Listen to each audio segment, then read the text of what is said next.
Yes, indeed. Another episode of On the Record Hey, Podcast. I'm gonna curse early in this episode, man. You trying me, man. I didn't even get the text message out so I can, see what the hell Because you asked. FCC won't let me.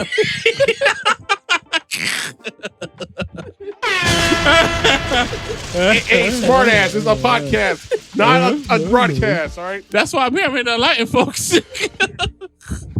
You gotta try to sell out, and I'm keeping my best behavior right It's now. not my man. fault you don't want to be part of that Disney stimulus package. You been drinking again? Yeah, he's drinking. Yeah, he's drinking. Yeah, raspberry tea. Yeah, bull crap. It's We're gonna mute that because they ain't putting no money in our pocket. Yeah, sorry, you can't get that bag. Jesus Christ. But, just have a good time. I'm DJ Intence. In front of me, I have Ceddy. Say what's up, my boy. What up, man? How you doing, man? Well, if we ask how my week went. It feels like a juggle sometimes. Yo, I almost swear too. Y'all was supposed to swear, man. I didn't curse. Not even a minute in. I didn't curse yet. I didn't curse. I stuttered. I did not curse. I heard that. It seems like you'd be sending. I didn't say the whole thing. Rewind that. We play it again and see what happens. I didn't curse yet. So Say that's how you feel. That's the Melly Mel. Listen. Like Eminem said, we lost an asteroid. All right, there you go.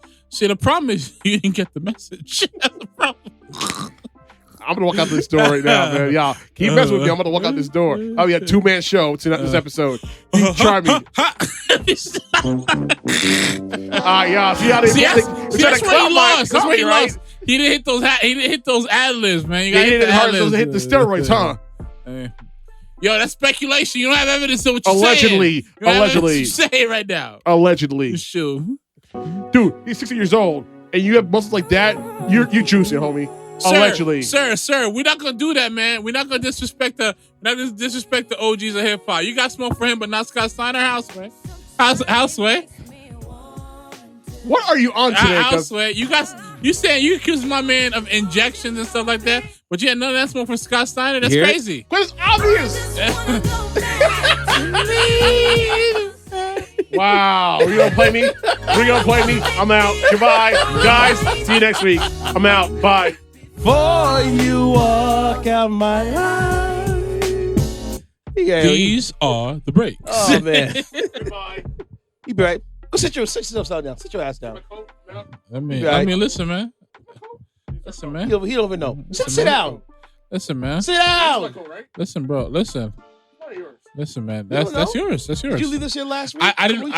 Yeah, I think yours. you did. That's yours. Listen, man. Leaving your clothes here. So damn hot. Listen, man. I'm sexy. Listen, man. Sexy chocolate, huh? I'm gonna curse. Almost cursed. I didn't curse yet. Listen, man. When you get that Jive Turkey bag, boy.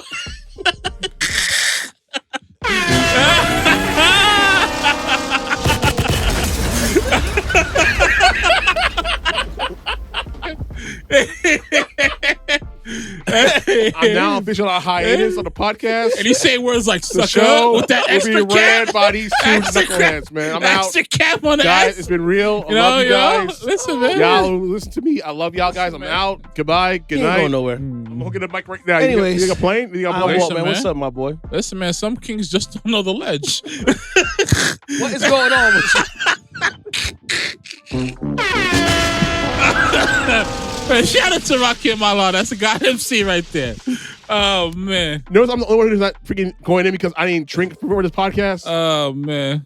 Well, I had a little hard cider. I'm better now. And I know what's inside that sample bottle. I know it's you raspberry loose. tea. Bull crap. It's raspberry tea. All these allegations. See, that's that thing. Melly be like, yo, dude can't even be clean out here and just be impressive out here. Dude can't be old, still pulling the fishes. He must be ejected. How old is he now? 60 something, man. Mm-hmm. Damn. I thought it was in his 50s. I know. Listen, man, maybe it's just fruits and hard work, bro. He might be on that Wu-Tang diet. Facts, man. You be like your man. You see Method Man. You see what he's doing. Meth is not juicing. That's one thing. True. Mel. You know what? Allegedly. I want to get sued. Allegedly. I mean, I'm sure he's used some. I'm sure you got some Caribbean roots. Get your fruits in and stuff like that, Get your plums, your mangoes, your pears, your apricots, You be all right. You tough, right? Can we say on task, guys? Did you say Android? Nah, you can't just use an Android. Well, unless you charge How me. it was your weekend? My weekend was all right. Okay. Oh, man. Man. Peanut. Man, Women. I'm not gonna curse. Man, women, Adam, Eve, God, trees, We want our rib back. snakes. You know? We want our rib back, guys. Uh-huh. We want our rib. I'll leave it at that. We want our rib back now. Nah, I'm good. You're the only one who's good in this room right now. Not really. How was your weekend? Weird. Man, Very weird. that's so broad, but I have so many scenarios in my head I could probably pull from. Yeah. Oh, man. Let's just say that, I did what I do on Friday. Shout out to the event that I did. As a DJ, there are. Did I mute this in by accident? Yes, I did. There's like telltale signs of how you know your night's gonna go, right? So if you're DJing a party, right? Mm-hmm. People are up, they're dancing, having a good time, whatever. Oh, that's the one. That's the one right there. Mm-hmm. When you're doing your set and you get into that, you see, I'm searching for a bit, and they try, and you're projecting up that level, and if someone comes to you, goes like, "Excuse me, can you turn it down? I'm trying to talk to my friend." I'm raising it all the way up. Oh, I can't hear you. I can't hear you. Unfortunately, when they're hired to do that, you can't. Listen. You got that DJ request, man, from like the goods. The point is to keep the energy and the vibe going. Yes. The last thing I need is someone to. You want to talk to you? Go outside. Go outside. Talk to your friend outside. No. You know. The thing I'm coming to realize with these new parties is that half the events you want to do people in a party, the other half, like half the events I'm gonna do, people will be a social gathering. Oh, could you turn the volume down? I have a baby here at sleeping. That's real Karen-ish. You remember what happened with that one? Why bring me to the damn party? Don't leave it alone. Just leave it alone. Leave it alone. Just leave that one alone. Okay. Leave it alone. That's a silly question. I gotta save money for Starbucks. What kind of question is that? Just leave it alone. Starbucks. Stop. Starry. You know. So like I did a function. I'm hitting the hits. I'm like, yo, it's class of such and such. Mm-hmm. Whatever. And soon I got that whole like, oh, I just want to turn the vibe down. I haven't talked to my friend in a long time. I haven't seen a long time. I'm just like, y'all couldn't do this in the cocktail hour room. Y'all couldn't gather on, Facebook, Google Meet, Zoom calls. It's just fascinating. Everybody want to talk when the music is busting. Yes. But y'all had no words for each other. Just a bunch of wandering eyes before everything really got popping. But you want to talk now. You got something to say now. But all in all, it was cool. Shout out to my Haitians. They came to party. The Zoes always come to party. Yes. You might have some Zoes that want to chatter boxes, but the real Zoes, they want to party. Yeah, man. So yeah. So we're good for entertainment, over dramatics, party. I threw a little tune for finesse. I played I played this song. Let me see if I can pull it up.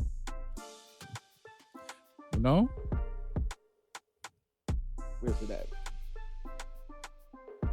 It was this record right here. Shout out to my boy Prince B because it was this song. Wait, no. I know how to get it. Good old archive. You know how sets I did.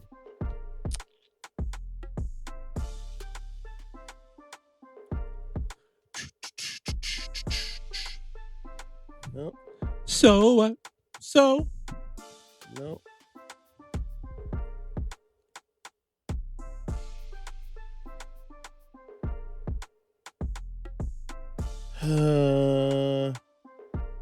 This one I played.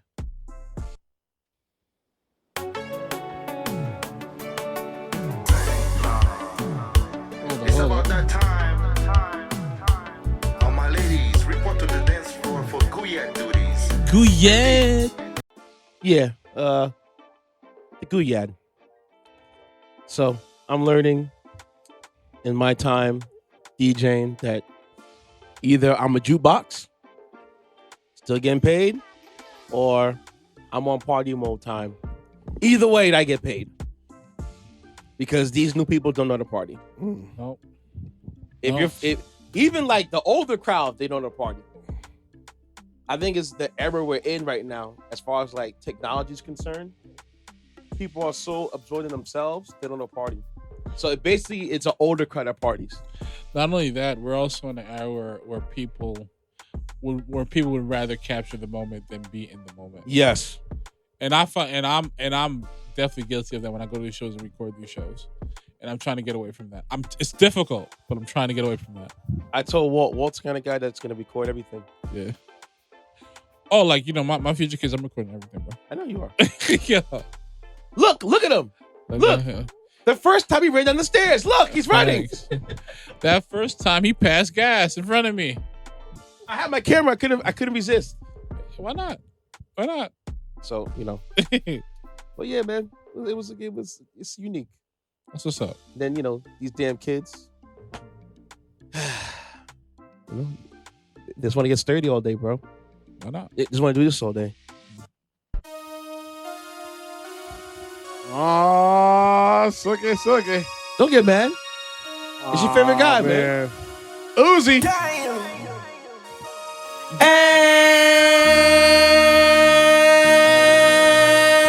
MC, make another hit. Whoa! This ain't what you want. Project, This ain't what you want. This ain't what you want. City on the beat. I just wanna rock. I wanna. That's what I want to do. You want to rock? What can I say, man? Then you play some other Jersey Club stuff, and I'm laughing because all these moves it's already been done already. Mm-hmm. They just recycled them. Yeah, of course we recycle them. We're trying to make profit. Just stick them in Fortnite, bro. What you mean? And I find comedic about a lot of these guys getting sturdy and these moves and stuff like that. If you watch them, these guys do these moves. It's very Vogue-esque. I'm still on moves like Jagger though. I'm just saying. They're moving very zesty when they do these moves. Yeah, just like that. Just like that. Oh. Yeah, man.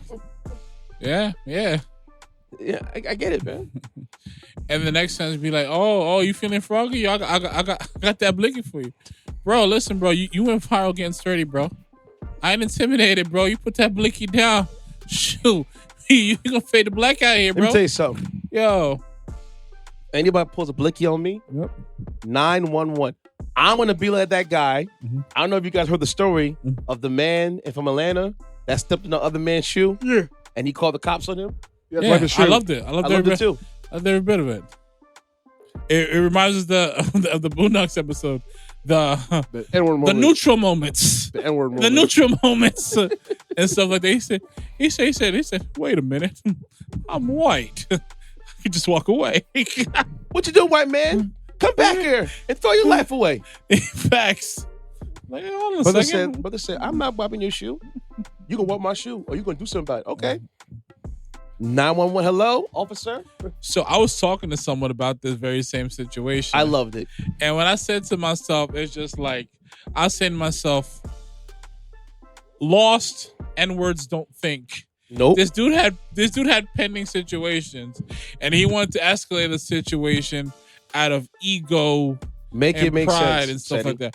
Bro, if you're gonna take these kind of chances, at least have your cases closed. Exactly. Your priors closed, stupid. Have your lawyer on retainer, so when you do something like this, yeah, You're good to go. you can call them Sure. and you get bailed right out. Yep. I like that. But again, they don't think he never saw that Charlamagne and Nelly exchange interview. I like What that. you mean? I like that.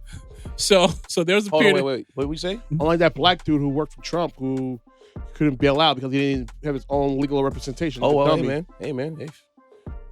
So You got that Rico, baby. There you So go. what I'm referring to is Ricola. Listen, you heard what Bootsy said. If you got a crate of eggs of 3, you're safe. 6, all right. Once you get that, 9 Yeah. to 12 or 15, you got a dozen eggs. and you shake that crate, 3 of them cracking. somebody gonna At crack. least 3. Yeah. But what I was referring You're to, right. And one of them already cracked already. You see the black man stay behind, like, oh, no one's gonna bail me out. Come on, what are you guys doing, bro? But he did it to himself. He played himself by that representation. And now he can't have a personal. He can't no public a defender.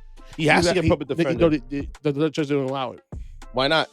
I don't know why, but on some stipulation, he was But it had to be represented by law. Yeah, but here's the thing though, the public defender will not be available for him. Not yet. I assume. No. Period.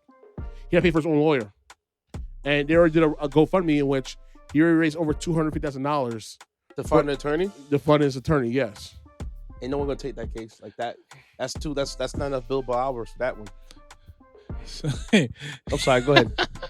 So the Charlemagne situation I'm referring to with Nelly is that there was a period of time early on, probably the early half of the 2010s, where Charlemagne said on the Breakfast Club and various interviews, including Vlad TV, where he's saying that Nelly was kind of cold. He also said the reason that Nelly went to country because N-words was an F with him and hip hop no more. Oh man, I Walt, I got you that one right there, my boy. And stuff like that. And then gotta mark that one down. And then, right? Uh-huh. And then once Nelly came on the interview, Charlemagne tried to be on his best behavior, but of course, you don't get knocked across the face. But Nelly was still, I mean, eventually, Nelly, got a bit comfortable, but he was sort of giving Charlemagne a bit of a cold shoulder. As he should. And then he looked at Charlemagne, and Charlemagne was like, he looked at Charlemagne and said, "Yeah, I got lawyers on retainer for guys like you." And when Charlemagne heard that kind of talk, he was chilling. He said, Nelly's okay running my face. When you hear that kind of talk, he said, I got lawyers on retainer for guys like you. That means like I'm with it. I will get my hands dirty to make my point clear. Yes, man. There's one thing I can say about Nelly is, listen, he's always been about making good records and good music and stuff like that, even though he did some real things and stuff like that, but don't get it twisted, man. Nelly really is about it. Nelly reminds me of those old school R&B dudes. The Keith Sweats of the world? The Keith Sweats. The Aaron the Halls? For Real. Don't get it twisted. Just because the R&B dudes can sing from the 90s doesn't mean they don't throw hands. Yep. Because Keith Sweat will put them beats onto you quick. I want it. I want her. I wanna. Listen, when Jacquees was going around calling himself the king of R&B, and Keith Sweat was in that video, he said, "You lucky this ain't the 90s and these cameras or something." Yo, I was like, yo, man, who's gonna say Jacquees? Nobody. Nah, the way he moves, bro, you could tell his OGs were the top of the line, though, boys. Yeah. Oh yeah. The way Keith Sweat moving, he just in his demeanor, you gotta be. Oh, we don't talk about that though. I feel that way about Big Daddy Kane as well. Like he was a goon. Like, he was like, remember he dated Madonna. Smash. He's in the sex book. Different. Yeah. Different. Oh yeah. For those who don't know about the sex book, don't look it up. Trust me. So Madonna, the sex book. My he Madonna, was out about it. Prime Madonna. Yep. Like 100 million records sold Madonna before prehistoric whore Madonna. Jeez. Damn, man, that dude is a legend. That's like grade A prime. Yo, choice roast beef. So this Madonna. was before Pac and all of them. Yeah, right before up in her Dennis pockets. Rodman and all this stuff. Damn, he was in it before Dennis. Damn. Yeah, before she found Kabbalah, he was in there at her prime. Excuse me. Pure Catholic, loose woman. Shoot. What can I say? Big Daddy Kane was the man. Is the man. Daddy long stroking. Facts. Daddy long stroking. Facts. I mean, with sad news, I have to bring the rest in peace. What's the lady who played Terry Funk? Tay Funk is one. And Bray Wyatt, aka Windham Rotunda. Yeah. Rest in peace. I forgot that the Rotunda family is from the guy who played IRS. Aaron R. Shyster, yeah. Yeah. That's his father. And COVID took him out. COVID-related heart attack. Really? I thought it was a heart attack. COVID-related heart attack. That's what they put down? Yes. 36 years old. That's sad. So he died. I think he died in a similar fashion as his brother, Brody Lee. Because he died in that same era of COVID and stuff. So it's like it might be COVID related too. And it's just sad because those two guys They're came not even up. 40 yet. They came Neither up. of them. Neither. Nah. Actually, Cody. I think Brody was about to hit 40 before he passed away. Either way, you didn't live past 45. Dude, there's only two of the Firefly family left, and Yeah, that's I think- Braun Strowman and Eric Redbeard. Yeah. That's wild. He also had kids too, Bray Wyatt, right? Yes, Yeah, oh yeah, he two did. kids. And you like his woman chocolate, though. Dude is cool as My hell. kind of guy, man. Like, this dude was cool as hell. He always looked out for the fans, and the fans were his motivation because there are times in which there are people who wrote to him and say, "Yo, your words touch me because at my worst, contemplating suicide. You hear that, Doja Cat? You were the word that I needed because it kept me from jumping over the ledge." Keep going, keep chatting. You spitting now. Keep chatting. Listen, it hits hard because it's true because anytime people, you don't know how important, like, you may think wrestling BS, whatever, or wrestlers are just pretend actors and therapy, but you don't know how impactful they are in people's lives. Mm-hmm. You'll realize that, you know what I mean? And I like the fact that Windham knows that and is down to earth enough Very cognizant about that. as well. to show love to his supporters every waking day. You know what I mean? And it's like, it's sad because it's like you really don't see that often in show business in general. Like, you have this one girl go, like you said about Doja Cat, who must be a total see you next Tuesday to her fans. And I understand where she comes from because some fans think that you're entitled to them. Like, they're entitled to them because it wasn't for us, you wouldn't be where you're at. It's like, listen, I don't owe you ish.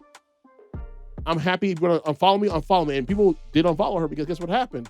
Her plays went down dramatically after those tweets. So it's like, all right, you don't want us to support you? Fine, bet, chick, bet. And look what happened. And you understand, to all celebrities, cut the mask real quick. To all celebrities, realize it a lot. You didn't sign up for it, but here's the reality is, you have an impact on people's lives, like it or not. I'm not saying you owe it to your fans to be, kissing their ass and whatnot, sugar their egos and stuff like that. No, not doing that at all. But at least be, in a way, a little bit approachable, be appreciative of your fans. And you'll be funny about it, be funny about it, but just be at least grateful because, a lot of people will kill to have your fan base. Mm-hmm.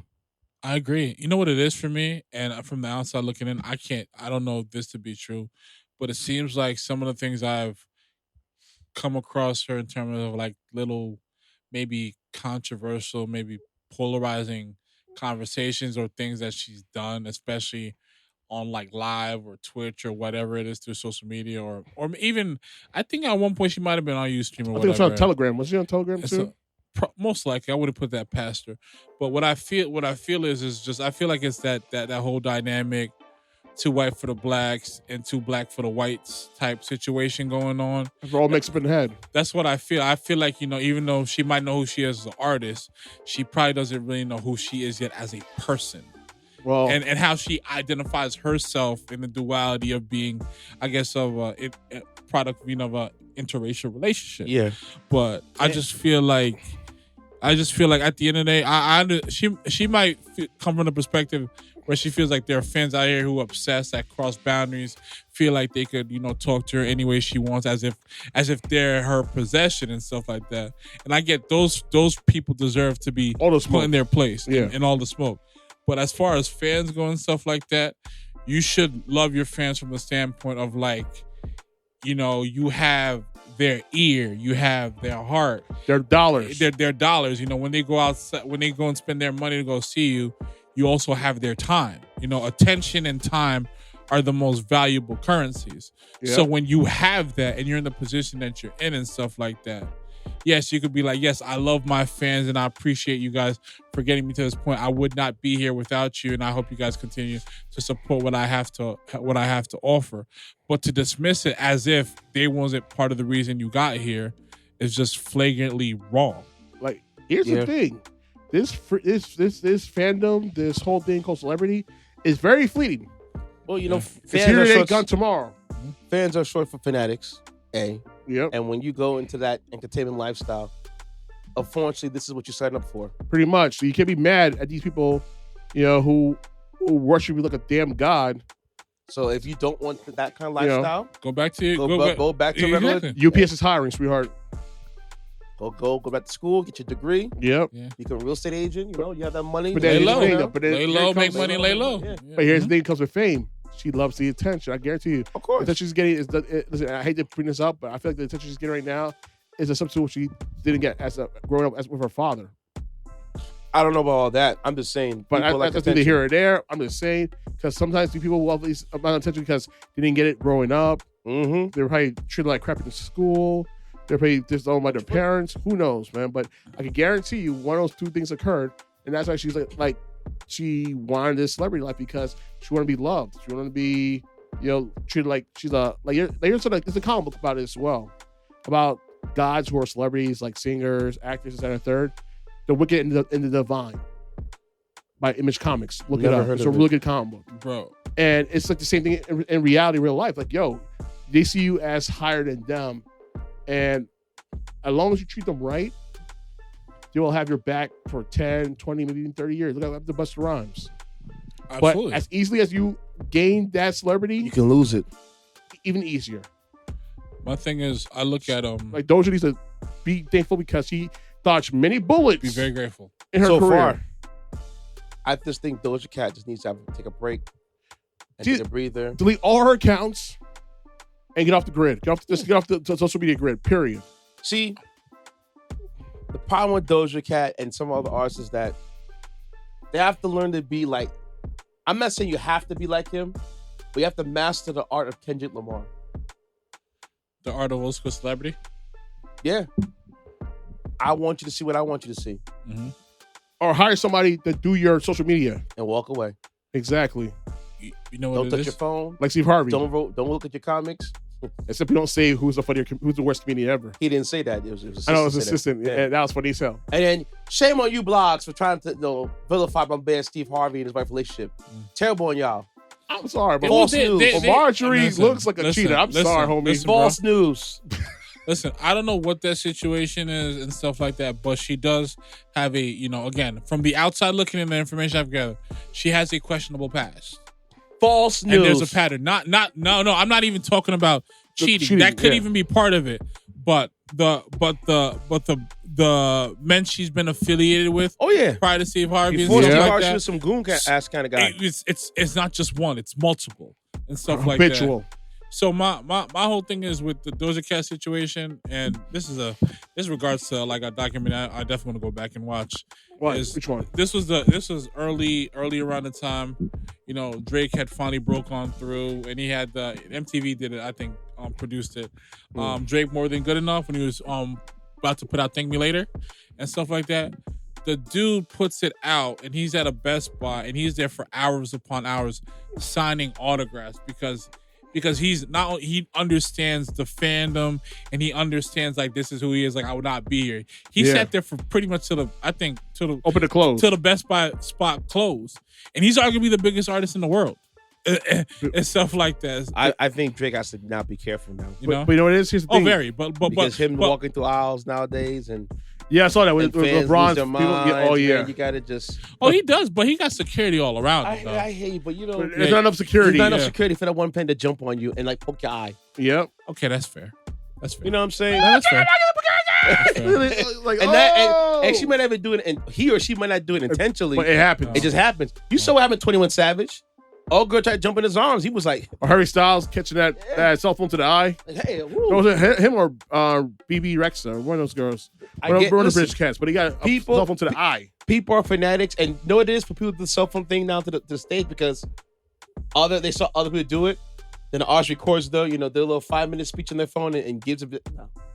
Come on, stop it. Please, people. Have some courtesy, It please. could be worse because it could be like prank and somebody threw their mom's ashes at her in the back. I'm good. That happened. That I know, actually I happened. saw that. I'm good. I don't know how to feel about this, my guy. Like, yo, Listen, that's your mom's ashes? People got to stop. Y'all doing too much, guys. Slow the F No. down. I know COVID, the world shut down, and all that stuff. I hear you, and y'all back to going outside, but y'all need to slow the F down. I forgot what concert it was, but somebody sent their baby to the stage. That's wild. Y'all doing too much, man. Like they actually like had baby cross over crossover. No, then you saw the crowd surfing. The baby was crowd surfing, baby. yes. Wow. And they got to the stage. I'm like, oh my God, whose baby is this? I was like, What the I said, hell? I'm gonna find when we get back on break. But yeah, man. Yeah, Just, why was the baby even at the show? Huh? Why was the baby even at the show? Same way the baby was at one of his sets. Can you turn the music down a scooch? My baby's trying to sleep. Like, But that point you made earlier about like, about an artist, making a person's day, or this person thought about doing this and that and they did it because of this and this record and stuff like that. It's a real thing. Even in sports, I look at certain players, I'm just be like, wow, just gonna be like Messi's a perfect example. You just be like, wow, this guy brings so much joy to so many people. Yep. Even myself, I'd be starstruck. Now, I think I'm composed enough where I don't think I would ever, be a pitch invader, but and stuff like that. But it's like, but I could almost empathize. Like, yo, you go and see this dude, and in your mind, you're thinking like, yo, I might never be around this close, this in proximity with such a legend. Have you went to the Red Bulls game over the weekend? I didn't, but I wish I did. Well, those things are crazy expensive. Yeah, because of the Messi effect. Yep. But seeing I that told visual, you the price was last episode. Dude, I can't believe it was that crazy expensive. Like, dude, nobody goes to the Red Bulls game. They're going to the football They go. The NYCFC club better. Yeah, because they're won, champions. Yeah. I think they won last year. 2 years ago, I think. 2 years ago, something like that. But they recently won. seeing that visual of all those people just stopping in Times Square till Messi plays in the Bronx. No, going to Publix. You went to a Publix, and they were swamping that Publix in Miami. I'm telling you, when you go to the Bronx, it's a wrap. To that New York FC Sports Club, to play over there. Yep, it's a wrap. It's gonna be a zoo. Be like Dominicans and Puerto Ricans. Unwalkable. Lockdown. Like, yo, it'd be like unwalkable. Yo, it's gonna be insane. I believe you, bro. They had the big screen out in Times Square, and people just stopped and watched. Yep, the game. You know how crazy that sounds? To lock down Times Square. That's insane. And mind you, soccer is something that he's a sport, and yet somehow because he comes here, everything gets shut the F down. Not culturally. Commercially, yes. Culturally, it's not. In America. Not yet. It's going to get there, though. Yeah. Give it another 10 years. It'll get there. So, rest in peace to Bray Wyatt. I want to play one of his his speech he made after he came from an injury. And also... That one hit hard. I almost cried. I have a new song from Chinese Kitty. When you guys hear the sample, you might know what the song it came from, all right? So, we'll be right back with more on the Record Podcast. And I'm going to find out which artist got the baby on the stage, too, before I come back. All right. Baby Sophie. I don't know if y'all can read this on me, but I'm incredibly grateful, and I'm really, really nervous to be here, but I never thought this would happen.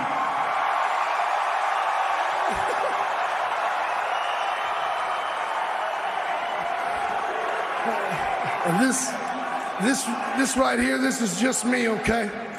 This is a version of me that I've never got to introduce to you guys before. This is just me being me, genuine me for the first time.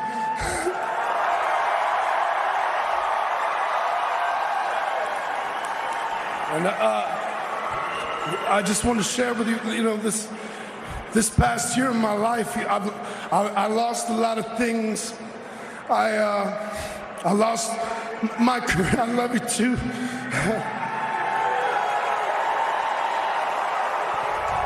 I lost my career.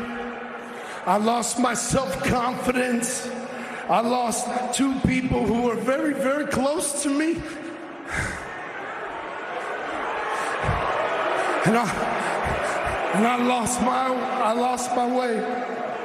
And I got to a point where I thought that everything that I'd ever done here, otherwise I thought it was all meaningless. Nothing I ever did has mattered to anyone. And I was wrong. I was wrong.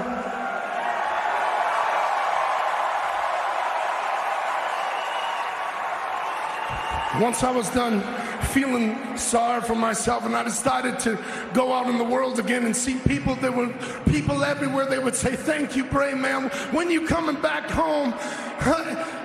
And then every once in a while, there would be someone I would meet that's truly remarkable, and you know who you are.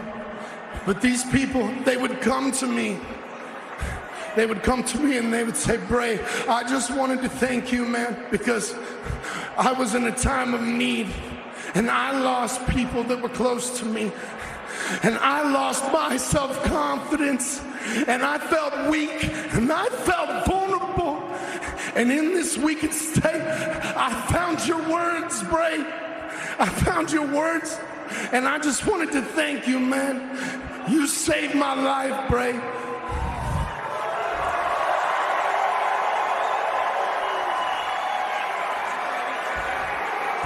The truth is, I don't think about stuff like that.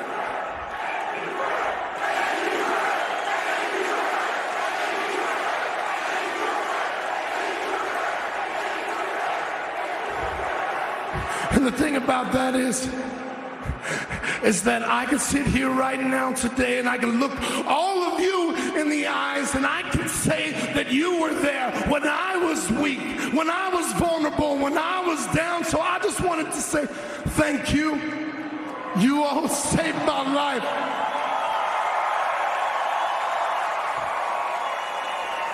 You wouldn't let me alone. Every time I tried to run away and hide, you were there to find me. When I left things behind, you found them. You chased me. You are the reason. Yeah. I ain't fucking with that. Now we saying, why you acting like a boy you playing? Say he was chilling with his, I know you capping, get it? You just a boy, I was a bad bitch at birth. You can't play me, I know my worth. Need revenge, I'ma make it hurt. You can win, I come in first. You can miss me with that sweet, cause trust me, I peep. You ain't got no secrets, don't make me get on no street. Little boy, I should line you. What should I remind you? I know both your addies, all your sisters and your moms too. I got hitters in my family that will really slime you. I'ma make them drop like I'm the one they signed to. Okay, even through the bullshit, I was doing my thing. Yeah, might've broke my heart, never broke my pocket, still in the bank. We not gonna talk about what you did, still get the blame. And you always gonna be a little boy, that's never gonna change. I ain't fucking with that. Now we saying, why you acting like a boy you playing? Say he was chilling with his, I know you capping, get it? You just a boy. Man, you tripping, get out your feelings. Yes, I'm a bad bitch, no, it don't mean. Give it a real, no, I'm gon' keep it. I don't that's keeping no secrets. Look like an angel, hit with some demons. Move different, he think that I'm scheming. But really, I'm different, you know that I peep. He thought he was low, he think I ain't see. All this pretty and all this got you in your bag. Always sad, can't get through the past. Keep down on me, it's never gon' last. Step it on me, man, go have a blast. Said I love you, I just want the cash. Now it's my choice, and I should've waited. I can let these she's like trash, I ain't fucking with that. Now we saying, why you acting like a boy you playing? Say he was chilling with his, I know you capping, get it? You just a boy.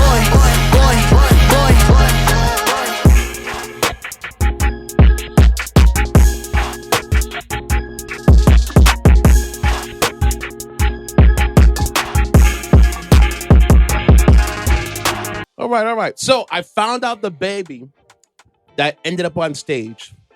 It was at two events. One recently as of March of 2023 with a K-pop group called NMIXX. NMIXX. And then another one happened recently as of 6 days ago, last week, at a Flow Rider concert. That a baby was crowd surfed up to the stage. Bad parenting. Bad parenting. Why is the baby at a show? They want to bring the baby to a show. Why? They should have brought a baby to the babysitter. No. They want the baby to enjoy the memories. Yeah. Stupid. Memories believed by people do. They always remember you. What all things are good and sad. The memories what we had. That's why. Anyone want to say, hey? No. You know. No crowd surfing for infants. Well, they did. Well. It's their business. It sure is. Okay, moving on. So, we was on break. There was an Inside Edition story that I and Walt and myself caught wind of. I'll bring it to the floor as a group discussion. So he said, man. Go ahead. So apparently it was a mechanic shop. I don't know where exactly it was located. Actually, I'm looking it up right now. Wild times out here, man.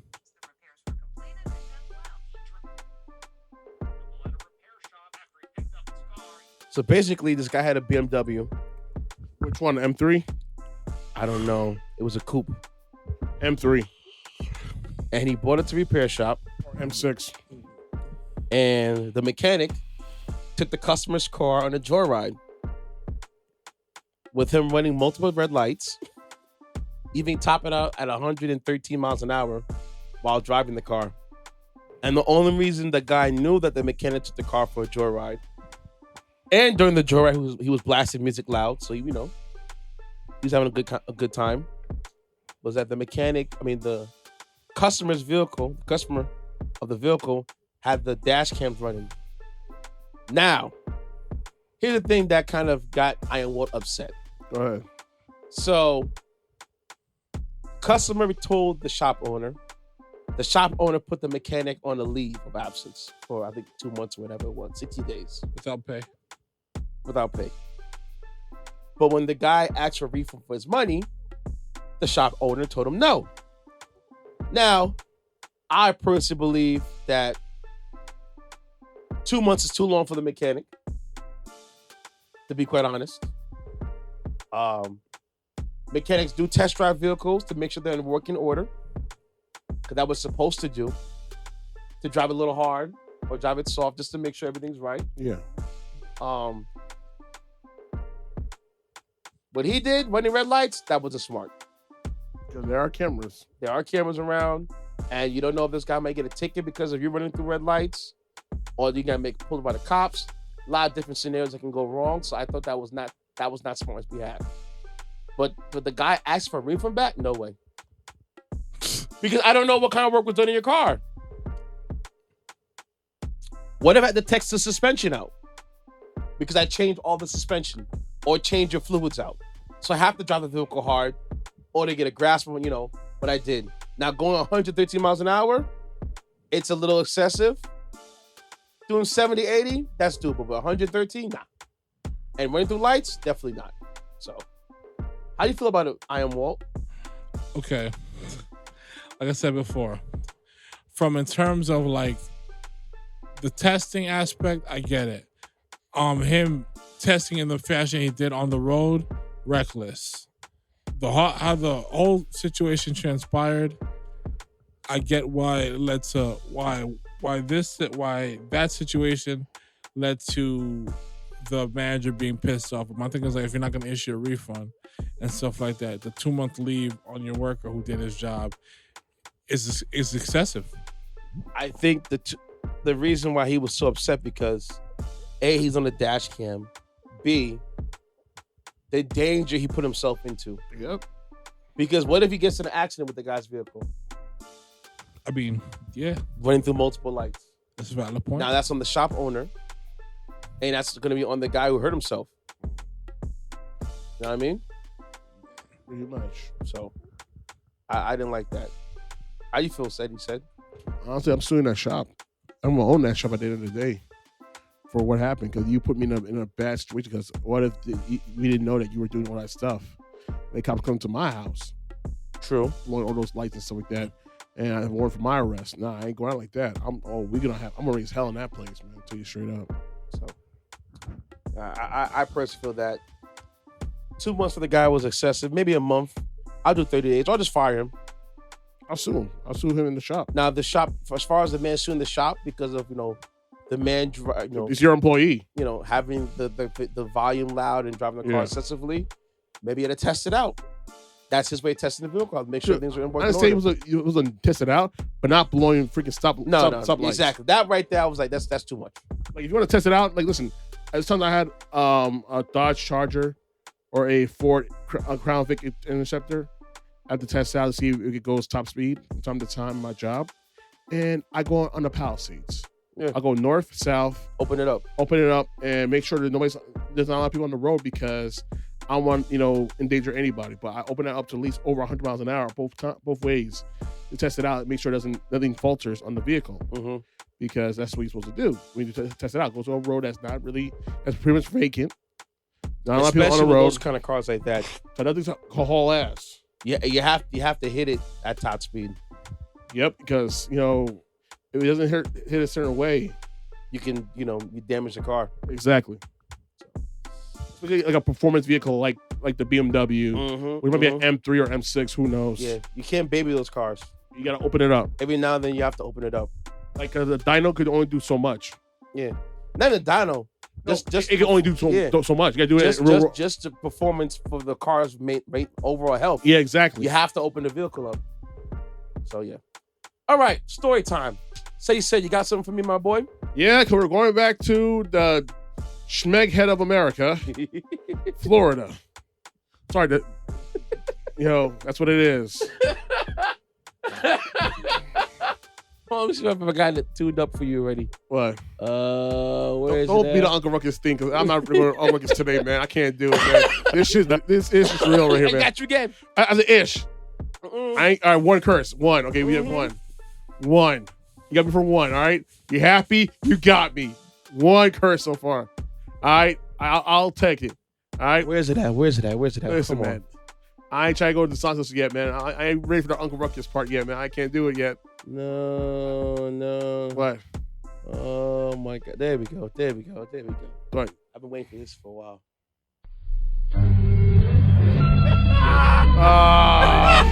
We now come back to As the Florida Turns. Whatever it is, saga of the Sunshine Shade. That's two. As that's described by your man, Ceddy said, and on the record crew. Thanks to the likes of the governor, that's three. Oh, man. We have to deal with all-out chaos and effery the likes I've never been seen before. And now, this last weekend was no different. As we have dealt with, unfortunately, a racist shooter who killed 3 people at a Dollar General store. A Dollar General? Saying so. Hey, man, I mean, this is where we be going, Dollar General. I'm sorry, man. Get that Mexican candy and that, almost past its prime macaroni and cheese boxes and stuff. And that perk from the Soviet Union that's still viable for human use. So that's 4. But I digress. All right, so here's what happened, unfortunately. I got killed the joke because, unfortunately, some people really did die in Florida. Yeah, a federal hate crime probe is underway after 3 people were killed in a racist rampage in Jacksonville, officials say. So here's so far what we know. This is from CNN. A federal hate crime investigation is underway after a white gunman with a swastika emblazoned assault rifle killed 3 black people at Dollar General store in Jacksonville, Florida. When they mean assault rifle, he had an AR-15. Keep going. Oh, I didn't say the best part about that AR-15, but let's keep going. The shooting claimed the lives of Angela Michelle Carr, who was, I think she was 40 plus? 52 years old. 52, yeah. Anult Joseph A.J. Laguerre, 19 or 29. 19 years old. And there was one guy who was 29. And Gerald Gallion. 29. Gerald Gallion just had a 4-year-old daughter? Yep. Yeah. And now he won't be able to see her grow up. Because of some bastard. I ain't gonna say his name. No, that dude. All right, let's just say the government identifies as a 21-year-old.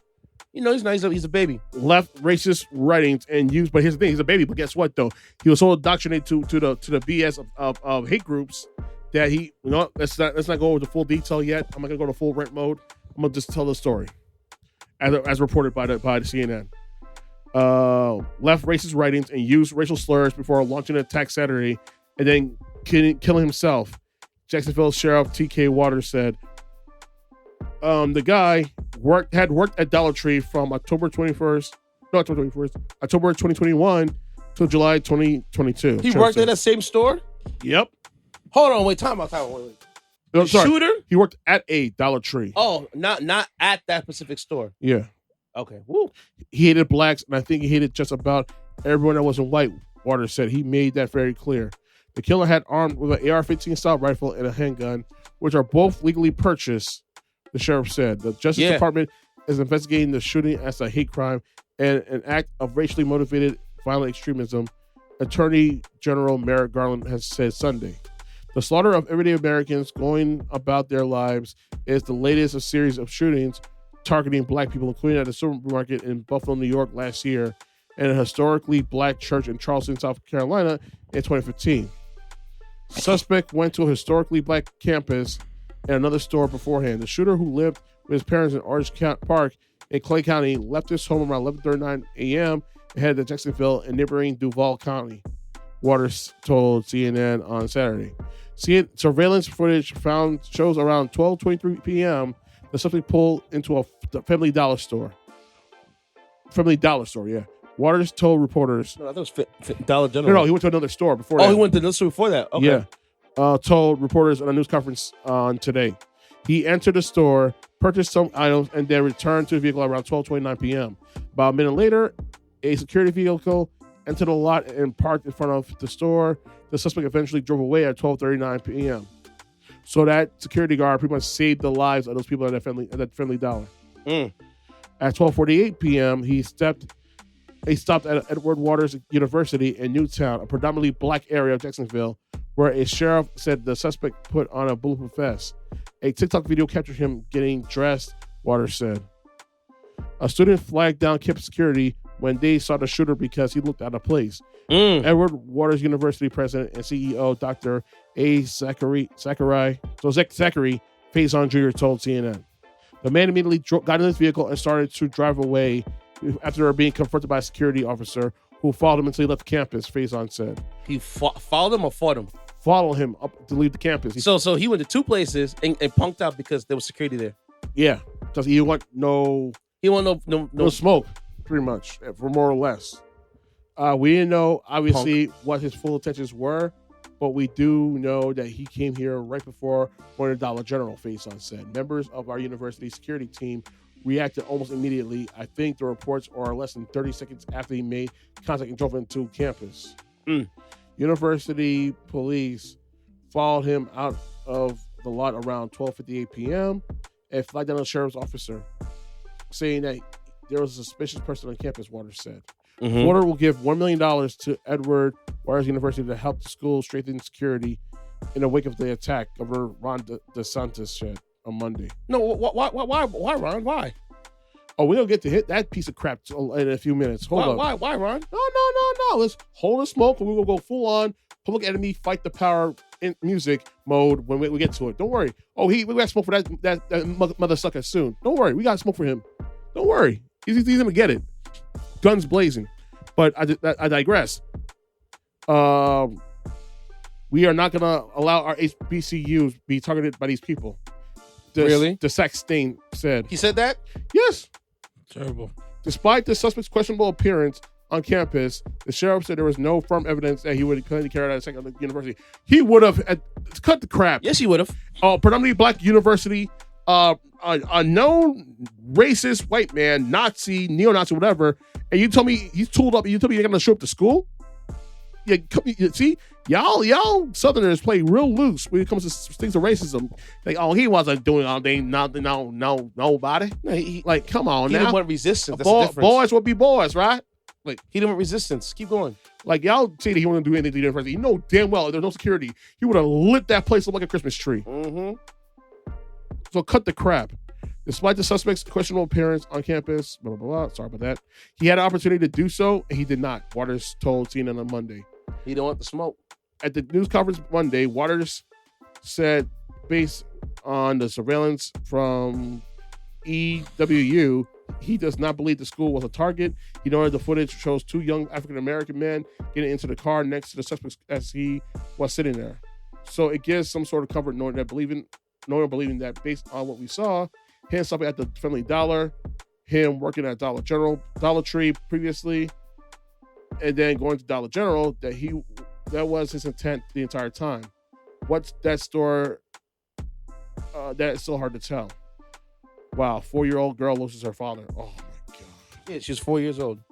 One of Gallian's relatives, Sabrina Rose, said the grieving family does not know how to tell Gallian's 4-year-old daughter that her father is not never coming home. It's hurtful, Rose said. I thought racism was behind us, and evidently it's not. And to believe that racism is behind us, you are a fool. Especially as a black person, you are a fool to believe that. You are duly poorly educated. Those folks down there look so like, oh, I'm so sorry. So I'm shocked. I'm shocked. I can't believe it. I thought, Governor DeSantis, Especially that lady. You know what? that black lady. I give her props because she knew what she was doing. Which one? The lady that said that what she said during the campaign, that bullets have no face, it's ain't about politics, it ain't about nothing. I understand what she was doing. But she's a Republican. The woman? I think she's a Republican. That lady. Whatever she is, but I understand what she was getting. I know.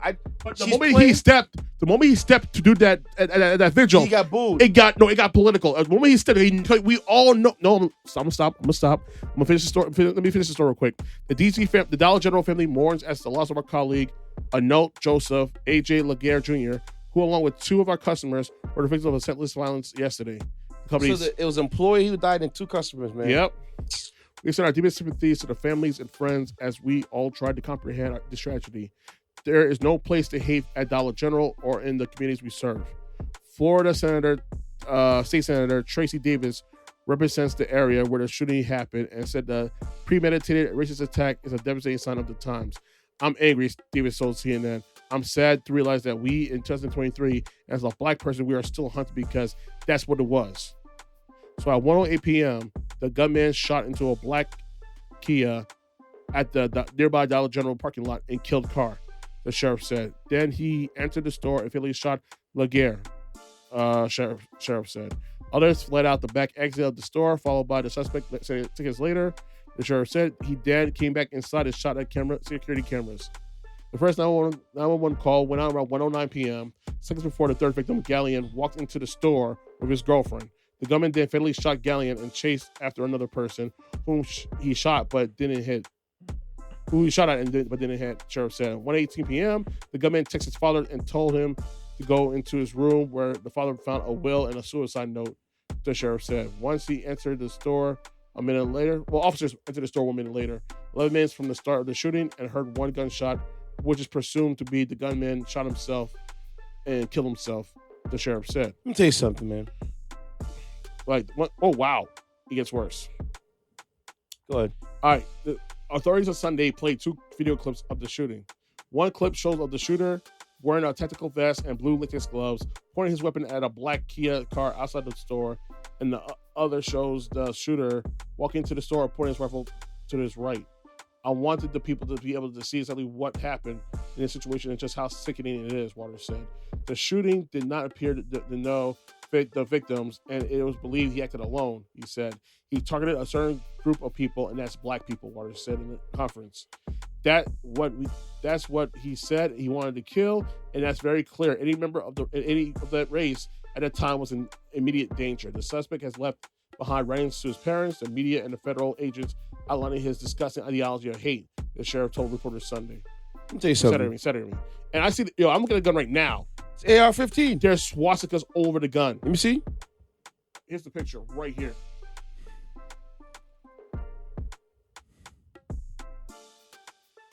Yeah. See, and this is what I'm talking about. You got to put in laws. But here's the problem, though. Oh, no, we're going to get to that right now. I'm just jumping into it. Guns were purchased legally. That's what I'm saying. 4 of the 2 weapons of the gunman had were released by authorities, including one firearm with swastikas drawn on it. The shooter had no criminal arrest history, even though he was admitted to a mental hospital involuntarily.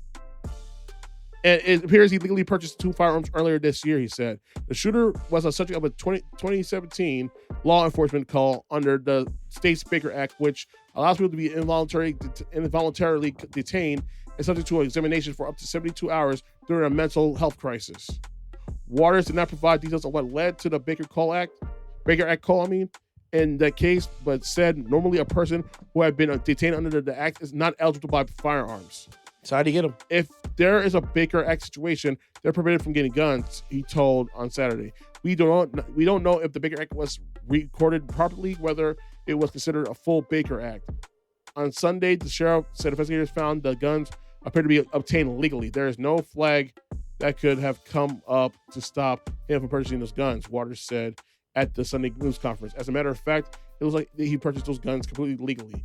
There is nothing indicating that he should not own those guns. All right. He added.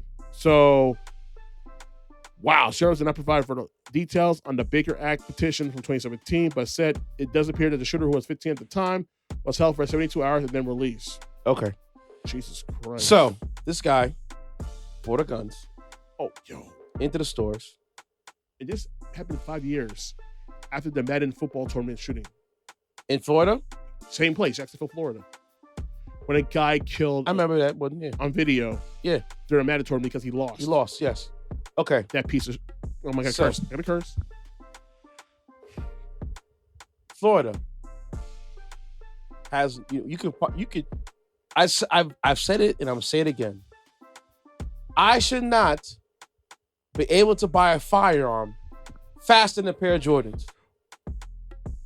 Faster than a Cubano sandwich. Faster than a ticket to Hurricane Harbor. Faster than a trick on the Miami Strip. How many times I gotta say it? Like, but you know what it is? This is what they wanted. This is what the crap stain wanted. So you know what it is? This is what they wanted because you know what it is? And here's the thing that killed them the most. Oh, man. Here's the thing. And this to every racist piece. Oh, thank you. Thank you, brother. I'm going in full black glove mode. Yo, wake up on this one, my man. Because we're going in this time, kids. Listen. I'm going to curse out. I'll curse it. To Governor Thane, you cannot play ignorance to the environment you created for this to happen on a regular basis. For you to go down to that vigil the other day to be with the community, and you pretty much couldn't get 2 drops of monkey piss about, and especially when you on your campaign will say some real issues here to Andrew Gilliam, let's not monkey things up. You know what your heart is. You are a racist bitch, plain and simple. And you coming down there to show you get brownie points from the blackies and stuff like that? Nah, we ain't buying it. And this is what kills me the most. There are black people right now that we speak of, and I heard an effing thing about this on their pages on social media. Not from that dusty ass Kenneth Owens, not from the twins, those sellout twins, not from any of them just here racist race traders. None of them. They say a damn thing. Why is that? But let it be a black man that kills a white person, and I bet it'll be tapped in for show thing, boss. We tell them these bad, boss. Let's keep telling to everybody. they'll tap dance real quick for these. It kills me. It kills me so because you know what time it is, but you want to sell your own out for a paycheck. All y'all. You, Candace, you to the Hodge twins, y'all get all the twins. With A's on top. All you race traders, kiss my fat black ass.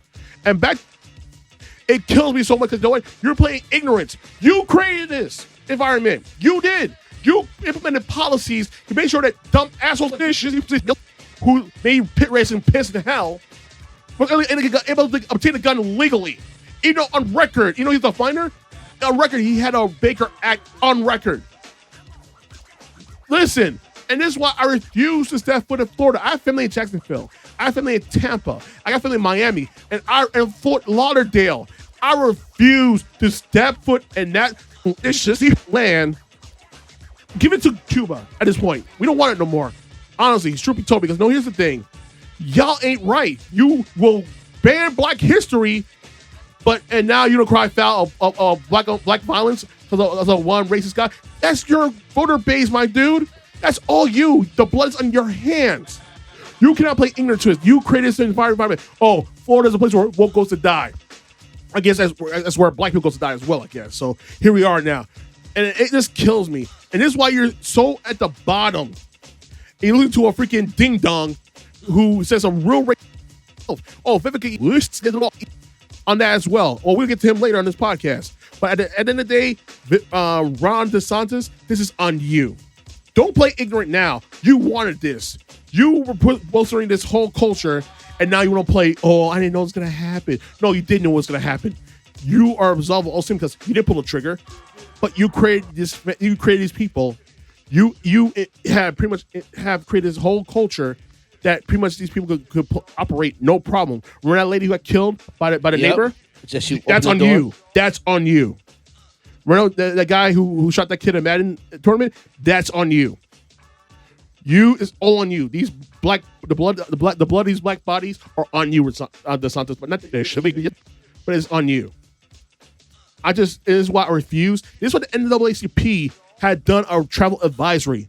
My dollar will not hit Florida until that guy's out of office. Period.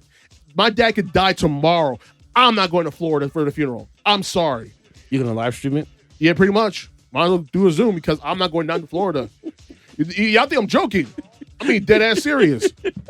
Dad, I love you, but y'all guys are following me looking in Florida. No. Y'all can hold that, man. Listen. Said he's 10 toes down. Yep. And you can say you're a bad son. You know what? I'm a live bad son. There you go. I said what I said. And I'm done. You good? All right. Whew. I broke my record for verse curse. I'm sorry. No, you did. It was just like these. It had to be done, man. I'm so angry. Because listen, I'm being angry because you know what it is? The blood of these innocent people are on his hands. You can't play ignorance to what happened. He can. But a real will know. A real one to do that. You saw the picture of that representative with that shirt, the black women's shirt. Yeah, she wanted to. That's a look. She wanted to choke him. She wanted to dog walk a mother. Yo, she wanted to choke. She wanted to choke him. She wanted to put her hands right there. And I would love to see it happen. It'll be right. It'll be poetic justice for him to go out by the hands of a black person. I will gladly go to jail and take that dude out. Like I'm sorry because he is the worst man after this country, next to Trump. Straight up. And Floridians, those who didn't vote for this guy, I feel sorry for y'all because y'all deal with this guy until 2024, 2025. I don't know when he's going to run for election again. I don't know. You look at that one during the break. But we'll look at it in the break. But yo, I wish y'all could move out because you don't deserve all the crap you went through. Because dude, insurance guys expensive because this guy. Home insurance is pretty much they're not unaffordable. Car insurance is they're unaffordable. Companies are leaving left and right. You know, he bent over and took it up the ass to have people, these billionaires make money by revealing policies. There's a whole article about it on YouTube. I can show you the video later on, in which he pretty much made it so easy for these laws to be repealed so that people can make more money. All these companies, all these housing companies, all these insurance companies, and now you're leaving now because what? It's expensive now. And know why your insurance? You know why you have the highest inflation rate in the country? Know why? And you know what? But yet Disney's paying less taxes than you are. You're thank DeSantis for that. You voted for this, and I hope you got buyer's remorse. All those who voted for you, including the Cubans, including the Venezuelans, including all the Latinos, including everybody who think they're white. But here's the thing: you ain't white. You're just as much as the N-word that the rest of us are. You just didn't get your N-word wake-up call yet. And I repeat my time. You calm down now?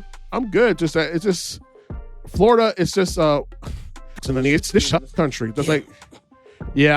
I reached like my quota right now for roast curse words in this episode. Sorry guys. I try to be Mr. Clean, but dude, it's just this whole incident angered the hell out of me. And it's could have been so preventable, but one party refuses to move on gun control reform. Then you say it's about mental health in this. This was a mental health issue. Ain't able to get a gun. So y'all don't give it them. Y'all are hypocrites of the highest order. You are little artists. They keep telling you they don't give it them because they keep not voting against better and that's what kills me the most. Y'all keep voting for it. Yeah. You don't want a better life because you know what it is? And I'll tell you why. Lord of music one more time. I'm sorry, man. I'll tell you why you want to look. You know what? You won't vote against you won't vote against Republicans. You know why? They're the reason why they'll amplify your racism. Plain and simple. White folks? White folks, Latinos, Asians, whatever. All those who vote Republican. The reason why why you vote Republican because you want to keep darky in their place. Basically. And knowing that we implement policy for us. It will not only make our lives better, it'll make the overall lives of everybody in this country better in your state. But no, your ignorance and stupidity prevents you from having a decent life.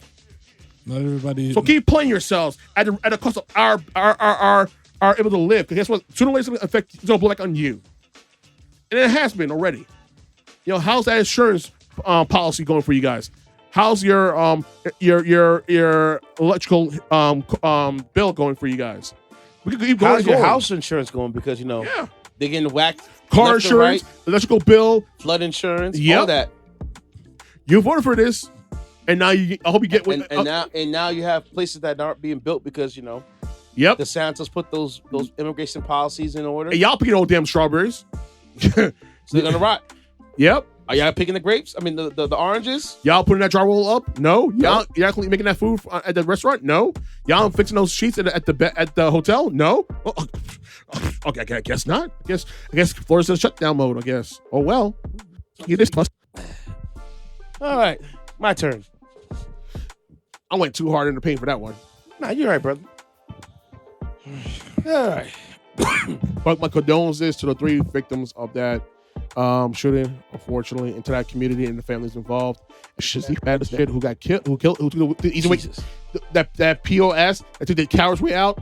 May you get it up the ass by Hitler and the devil. Okay, so tag team. I have two Chris first. I'm gonna say, the guy who's a shooter was helpful. I hope may you rot in hell, and yeah. And because to you took the coward way out, you didn't want to face the ops. Oh, and to the customer who received this issue. I don't know who they are. Too. I'm just saying. You took the coward way out because you didn't want the smoke. Yeah. All the security guards that walked up on you. Yep. And you ran it back, and you went to a spot that didn't have no protection, and and at the end of the day you went to kill yourself. You want easy marks. And do the easy way out. Make it make sense, bro. Like, and this is the part that kills me the most. For people who consider those white supremacists, you sure go out of your way to prove you're other than being superior to us, because if we are the way that we actually live our lives bother you that much, yes, then who's truly superior? Not you. You act out your baser instincts. You're not superior to us because we don't. Because here's the thing: if we were just as effed up as you were, we'd be doing the same thing to you, but we don't. We want to live our lives. We want to be bothered by y'all, but yet you come to our communities and keep killing us. So what that tells us, you are troglodytes. Plain and simple.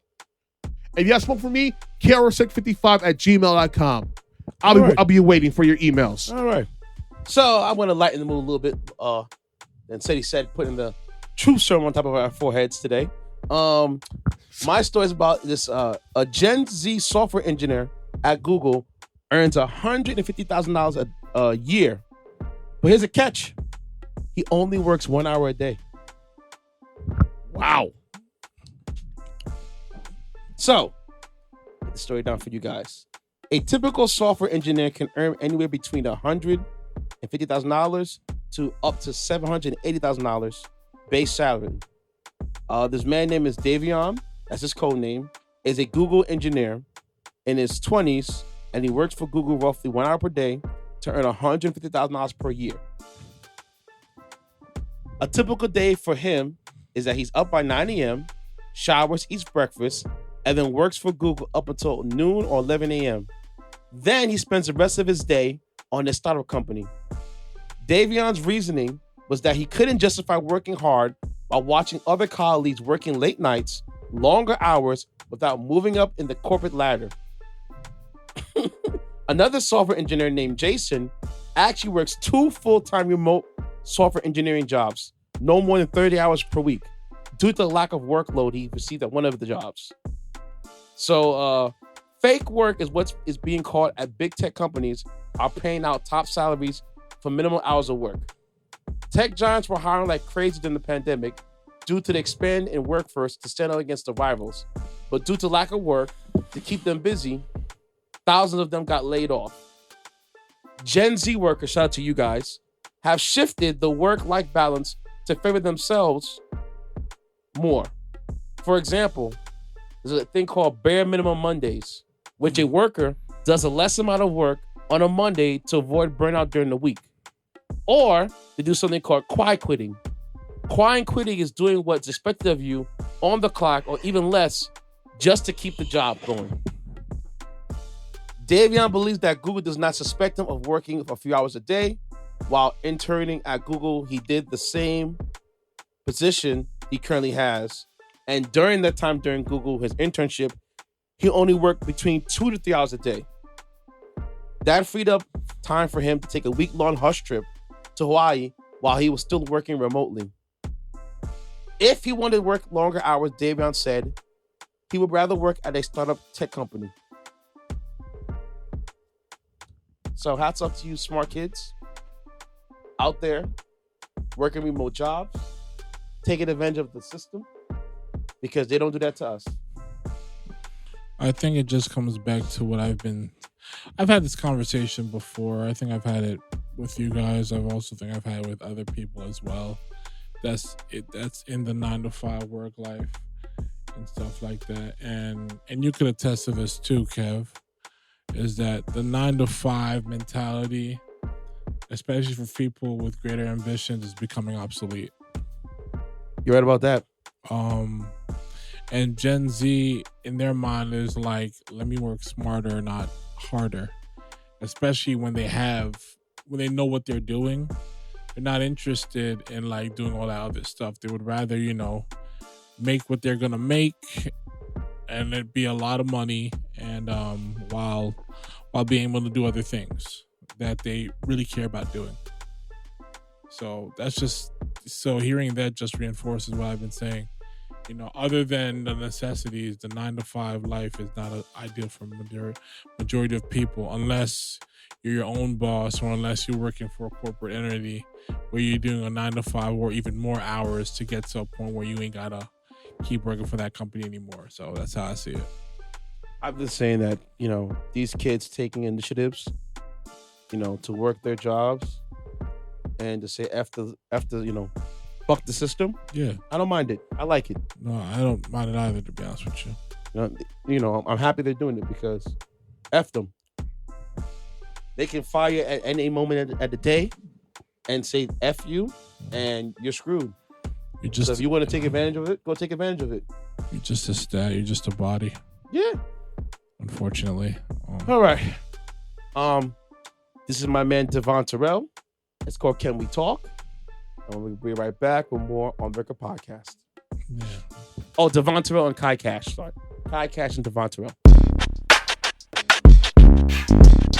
Violation.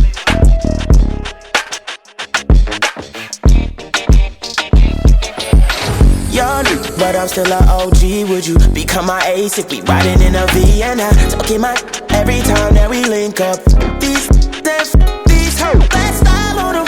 Yeah, show them that we don't got a problem. Yeah, when we show them how to do it right, baby.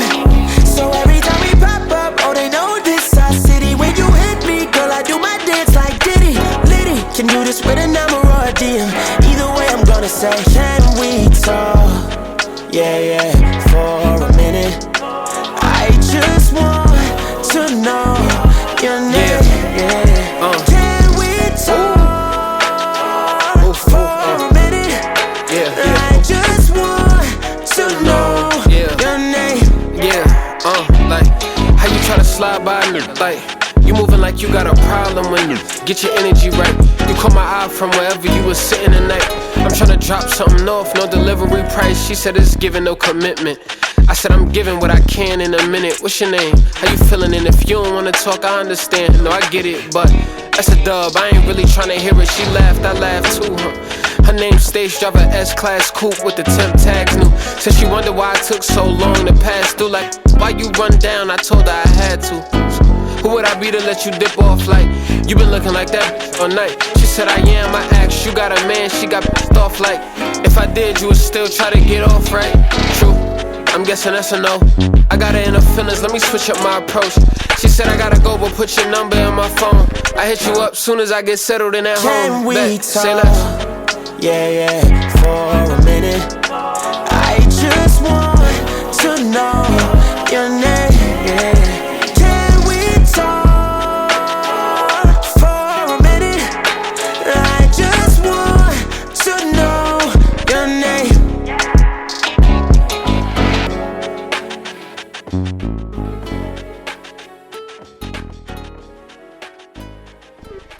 All right. Onward and upward. Iron Walt, you got something for me or not? Yeah, I got something. Something special. 50 Cent. Just then. That's my Man. track. Yeah, Timberland. Man. God damn. My man got the nice stimulus package. Got Timbo B and Justin Timberlake. Stop. 50. Shout out to 50 Cent and this tour of his. He's doing great. Looks good and everything, you know. Everybody happy. Can you imagine having an album 20 years old and you're selling out concert arenas? Busta Rhymes does it all the time. I'm just saying, though, it's great. Not like Get Rich or Die Trying. It's an awesome feeling to see, you know, the OGs still out here doing their thing. But you know what it is? The problem is that, though. And they put on a show. Yeah. They're putting on a show. They're not cheating us. No. Yeah. Okay? The problem is this, though. I saw this video with Bun B that nobody shows more love to their old artists like Texas, not New York, not LA. Nah. And there's a truth to that. Yeah. No, I do agree, but what I will always respect and marvel 50 for being is one, he wanted to learn what he was getting to when signing, even, you know, when he first started to really get in the bag and trying to understand how this money's coming through. But one thing that's been consistent with him, whether it's shows, whether it's even interviews, he makes a point to be on time. Mm-hmm. Oh yeah, that gotta be. He's very prompt with that. Ain't no Lauryn Hill be done here. And that goes a long way with people. And you know, you're right. You know, I'll also say shout out to her because I think a couple of days ago or so it was the 25th anniversary of the miseducation of Lauryn Hill. I believe she said that they're trying to do a tour too. The Fugees. Listen, that's great and all, but at the end of the day, be on time and give us another album, please. Is Spaz going to be able to be there? Listen, man. Listen, man. I know he knows some people out here, because he's mixed up on some pretty deep stuff, so he probably can make it work. I don't think he can make it work, bro. Yeah. Well, did he get sentenced yet? I don't know. I don't think so. What's coming? Anyways, go ahead, my boy. Okay. So far. All right. So this is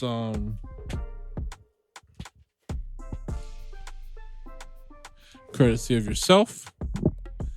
Me? Courtesy of DJ Intence. Oh. What's going on with Scooter Braun and his artist roster? Oh, I heard about that story. So far. Everybody's fleeing. Everybody's jumping ship. So my source is apnews.com. This was dated August 24, 2023 by the writer Maria Sherman. For those who don't know, Scooter Braun is one of the most recognizable faces in the music business for his solo work as an executive and entrepreneur.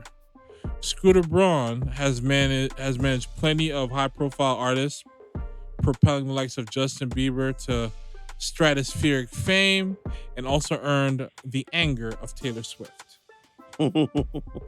and her legions of fans for his business practices.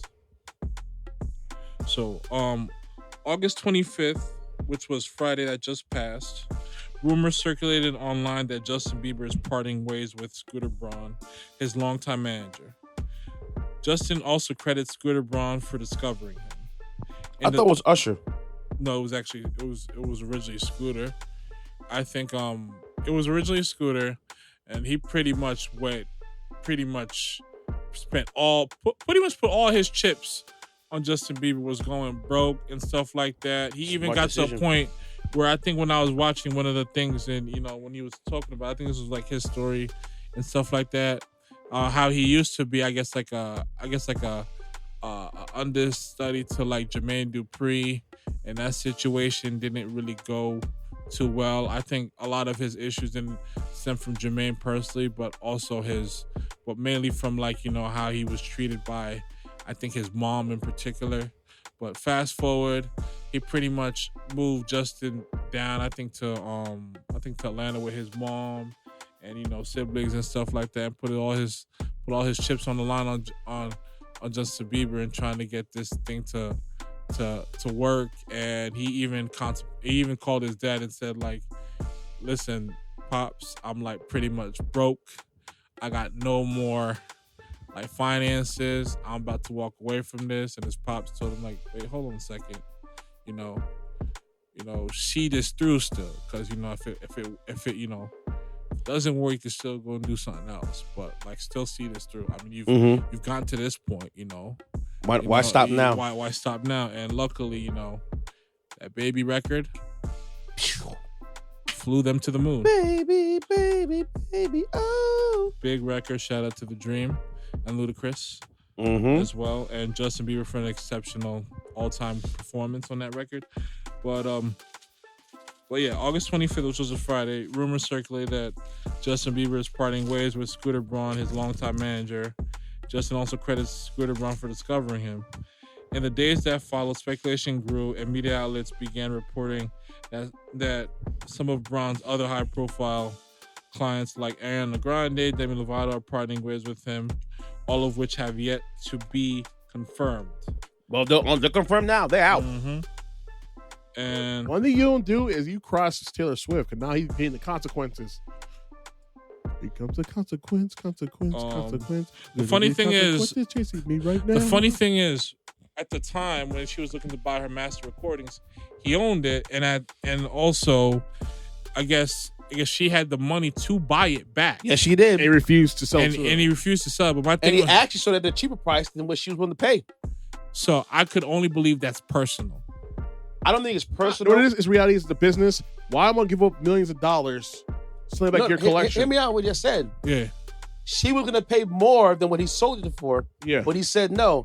I believe it's the labels pressuring him to keep it, out of an artist's hand, because if an artist buys back their records, it's unprecedented. Especially go with her catalog like she is.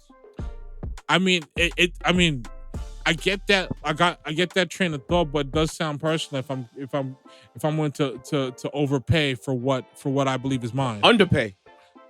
No, she was looking to overpay. I am saying though, but he underpaid her to sell off to somebody else on purpose. That's grimy. It is grimy. You know what it is? But that's the music industry. Oh yeah. They don't need to make your They don't want nobody. They don't need to eat. No, they want to eat. They gotta you. I feel you. Braun hasn't issued a public statement, but did tweet in jest, writing, quote, "Breaking news, ... I'm no longer managing myself." That's pretty funny. I think he made more than enough money. Keep on. Me too. As the story continues to unfold, here's everything we know and everything we don't about what's going on with Scooter Braun and his powerful client roster. It's dwindling powerful client roster. Yep. 1 second. Without confirmation from artists, their teams, or Braun himself, changes to Braun's roster are conjectural. AP reached out to every artist listed as being managed under Braun's company, SB Projects, on their official website, and only heard back from a select few. A person familiar with the SB Projects business dealings, who was not authorized to speak publicly, told the AP the artists on the company's roster have day-to-day managers who are not Braun, and he consults with them. The person noted that no single person would be able to manage his roster of some of the biggest names in music on their own. Also, his website mentioned his company's past and present work includes Braun no longer works with including Hilary Duff and J Balvin. Yeah, because they two left too. Yeah, and J Balvin's a big one. Yeah, huge, big fish. The representatives for Carly Rae Jepsen, Baby Jake, and Asher Roth confirmed to AP that those artists no longer work with Braun and haven't for quite some time. A person close to Idina Menzel told AP the singer is no longer managed by Braun, but was not authorized to speak publicly. A representative for pop star Ava Max confirmed that she is still represented by Braun. And also this gets into why Scooter's such a big deal. In the early 2000s, Braun dropped out of Emory College to throw parties for elite musicians traveling to Atlanta. Ludacris, Eminem, Britney Spears. Jermaine Dupri recruited him to become So Def executive director of marketing. Later in 2007, Braun started his own talent management company, SB Project, where in 2008 he discovered Justin Bieber on YouTube, growing the teen heartthrob's profile by utilizing social media. So this is where he really made his his name and this is where his bread and butter is at.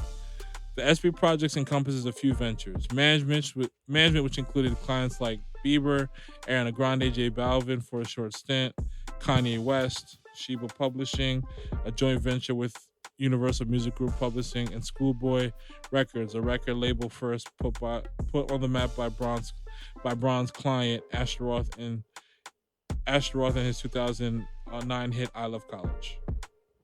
Classic. Wow, that's a good game. That song right there. I mean. Braun also assorted companies under one entity called Ithaca Holdings. In the midst of his success in 2019, Braun brought Big Machine Records, the label that originally signed Taylor Swift and released her first 6 records.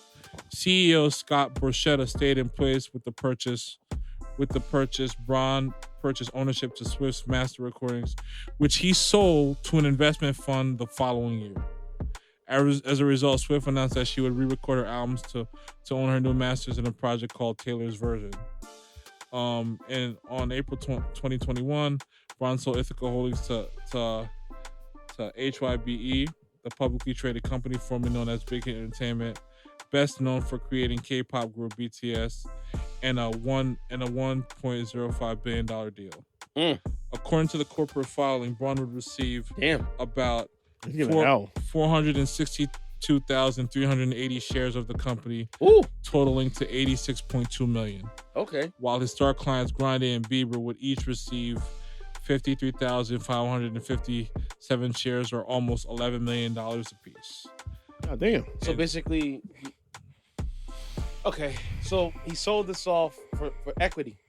Sold off for equity. He used Taylor Swift's masters to flip it and put it towards something else for his business and personal gain. This past January, he became the sole CEO of HYBE America, having previously shared the title after the merger with Big Hit's Lenzo Yoon. What he's doing with this company is Braun's Ithaca Holdings merged with the globally minded HYBE in April 2021. It became one of the largest music companies in the world. Just a few months later in July, I can't even pronounce this person's name. I'm sorry for butchering. The CEO of Big Hit Entertainment stepped down, and then Park Ji-won took over, and Lenzo Yoon and Scooter Braun were named co-CEOs of HYB America. In January, Braun became the sole CEO, which means he's busy. All right. There's also been speculation if Braun's artists are leaving SBG Projects Management is because Braun is slowly pacing his focus on HYB America instead of acting as an artist manager. But so far, there's no confirmation that's what's happening. Honestly, if that is the case, I understand. I understand if that's why they're leaving. Outside of the Taylor Swift situation, that situation aside, I understand why he's leaving, because my thing is, like, if he's looking to become a suit and operate in a different capacity, that means he's no longer available day to day. I understand that, but I feel like, honestly, as well, if this guy effed over Taylor Swift this badly, to put that shit to re-record everything in her own catalog, to own her own masters, was not to say that he won't do it to everybody else. No, you're right. It's grimy, but Taylor Swift is not the only person in that situation. Like I said, this is the industry, unfortunately. Ashanti's going through the same thing with Irv Gotti and stuff. And Irv like is being, I ain't gonna curse, but Irv's being a douche right now, because listen, you made more than enough money, my guy. You have investments. Let them have their masters, man. Honestly, it's like saying to Diddy, you are a billionaire. My kid from eating? What, eating what? Golden Flakes? Huh? What, my kids have to eat, bro. Eat what? We have to wipe our butts on our automatic toilet. Wagyu Kobe beef from Japan? He took Tushioki. Yes. Self-cleaning toilet. I want my $2,000 melons. I want the Wagyu steak, bro. Okay? It is why the rest of us look at us as a joke, because we don't know when to help. I want to have my yellow watermelons all year round. But again, I think like you were saying, and especially that move with Taylor Swift ties into this, because he looked like he was showing good faith in terms of, like, okay, I do this for you, that means my networking will go a long way. Not only will I make some money, but it's just like, now I have you as a resource to, like, to play the rest of my hand. Because, like I said, he looked like he's good to be a suit. And from the standpoint, like, I know what it's like to manage the day-to-day. I know what it's like to be in these meetings and stuff like that. Yeah. So it's only right that I make my way towards the 25th floor, bro. I get it. That's where the money's at. You know, Behind the seat of power. Yeah. I understand wholeheartedly. At the same time, listen, no vast fortune or no amount of power is getting off effing for a lot of people, and he did just that. Oh, yeah. So now he's trying to get out clean and earn his spot, and I understand that. But at the same time, it's like, dude, you're still coming out looking like a douchebag because of what you did to these artists. Well namely Taylor Swift. Well, particularly Taylor Swift. I think it was foul. I think it was super foul, but especially she's as the willing to pay business, you know, over the value. But like I said, here's the thing though. Why him having that catalog is like having like platinum. Oh yeah. And finding uranium and not selling it to the government. Exactly. Like you want this nuclear bomb, huh, mother scooter? Guess what? You're gonna pay top dollar. And even then, I'm thinking, hold on to just to piss you off. Mm-hmm. Unless and then the person comes to top, like, you know what? I don't sell to you. I'll sell to Russia. Pretty much. The thing is, Taylor Swift is you know, again, we should say that all artists, especially those marquee artists, should all be priority in doing right by them. But again, Taylor Swift came at a point where he was already there. Yeah. You know, I don't, you know, unless I hear different, I couldn't see him doing that to Justin Bieber. Nah. You know what it is? It's easier to do to a woman than it is to a guy. Well, remember. No, they just have a history, though. He acquired Taylor Swift's recording by absorbing another company. Yes. So there really is no close ties to her at all. Yeah, it was an indirect gain. Exactly. You know? So I can understand why he was like, I don't sell to you for what? Yeah. You know my artist. I could do whatever I want with it. I could do whatever I want with it. But Justin's a different case. Like, I discovered him. I put stock in him, but he also His delivered value. on his end too. In their friendship, you know, in their friendship. Why screw him over? But Taylor Swift have no loyalty to her at all. No, it's business with her. You got yours? Honestly, I just did one, but you know what? I will touch on the whole entire Republican debate because honestly, you gonna do it now or next week? I'm gonna do it right now. Honestly, here's the thing: I ain't gonna go full detail because honestly, it's not worth my time to go full detail. But these 8 people are pretty much full of crap, and they're vying for the spot to be vice president, I guess, at this point. Listen, Ron Ishstein is dead last. He's losing to a freaking ding dong, which I call an Indian, brown on the outside, white on the inside. That's what he is, and he's a racist one at that. Yeah, I know you might think I'm racist for calling him a ding dong. Please, no. See, listen, I watched this video of saying he said one thing and then during the debate another. Yeah. Then he tried to pull the Obama line and Christy called him on it. Yeah, I know you noticed something. He stole that line from Obama in 2004. Yeah, I know that. We all know that line. But here's the thing, like the killer the most, that with Vivek Ramaswamy. The dude is a racist piece of crap, man. Like, dude, think, he knows what black people want. No, you don't. You ain't, dude. You even know what your own people want. Like, why are you speaking for black people? And I love the way that Tesla and Figaro destroyed his ass on the She's been going after him on the Purpose Club. Because why is he speaking for us? Why? Who are you? Coming for his neck, as she should. Because know what it is? Who gives you the right to speak to another group of people that you have no connection to at all? Not even an eighth black. Not even what he said. I like the funny thing is, like, you know, women and not having men in the household and women getting paid money. I'm like, woo. You know, you know your reaction. You know what's funny about your reaction to that situation? It reminds me when I was on one of my movie outings. Shout out to my guy Louis P and other, you know, and our other, you know, friends that we usually go to the movies with. And this guy came out of nowhere. He might have been a little on one or so. And he got to talking about the Chris Rock Will Smith situation. And he wanted to know our perspective on it and stuff like that. And so we gave him, and we pretty much said, no, we didn't agree with what he did. We didn't think it was cool.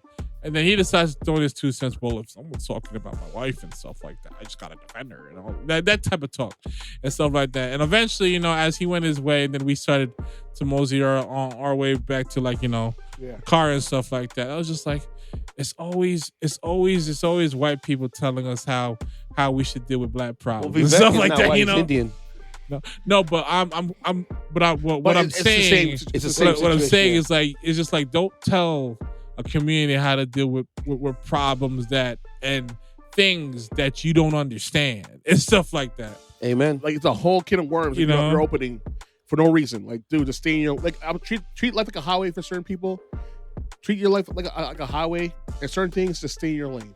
Yeah. I like Christy on that debate stage. He wasn't that bad. He's the only one who had balls in that entire stage. Him and that woman. But the problem is that when they all raise their hands in which they say they will stay behind Trump, Even though he's getting convicted, that means your fire and brimstone means spit to me. Like you pretty much cowtail. You turn. Sorry to say this to you. You turn bitch. Plain and simple. And it's just a bad word. All right? It is actually. It's actually a female dog. Thank you. Like a hose, a garden tool. Mm-hmm. There you go. Don't you both sashay me? Yeah. Or a cock is a rooster. There you go. Or a pussy willow is a flower. Oh, see? There you go. Thank you, Howard Stern. He's getting fancy. All right, but here's the thing, guys. Listen.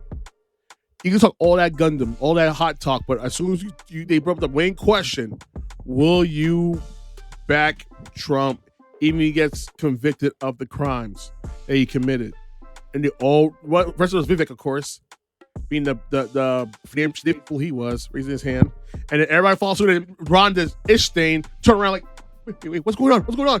The funniest thing about Rhonda's Ishstein is he's the equivalent of Homelander from The Boys.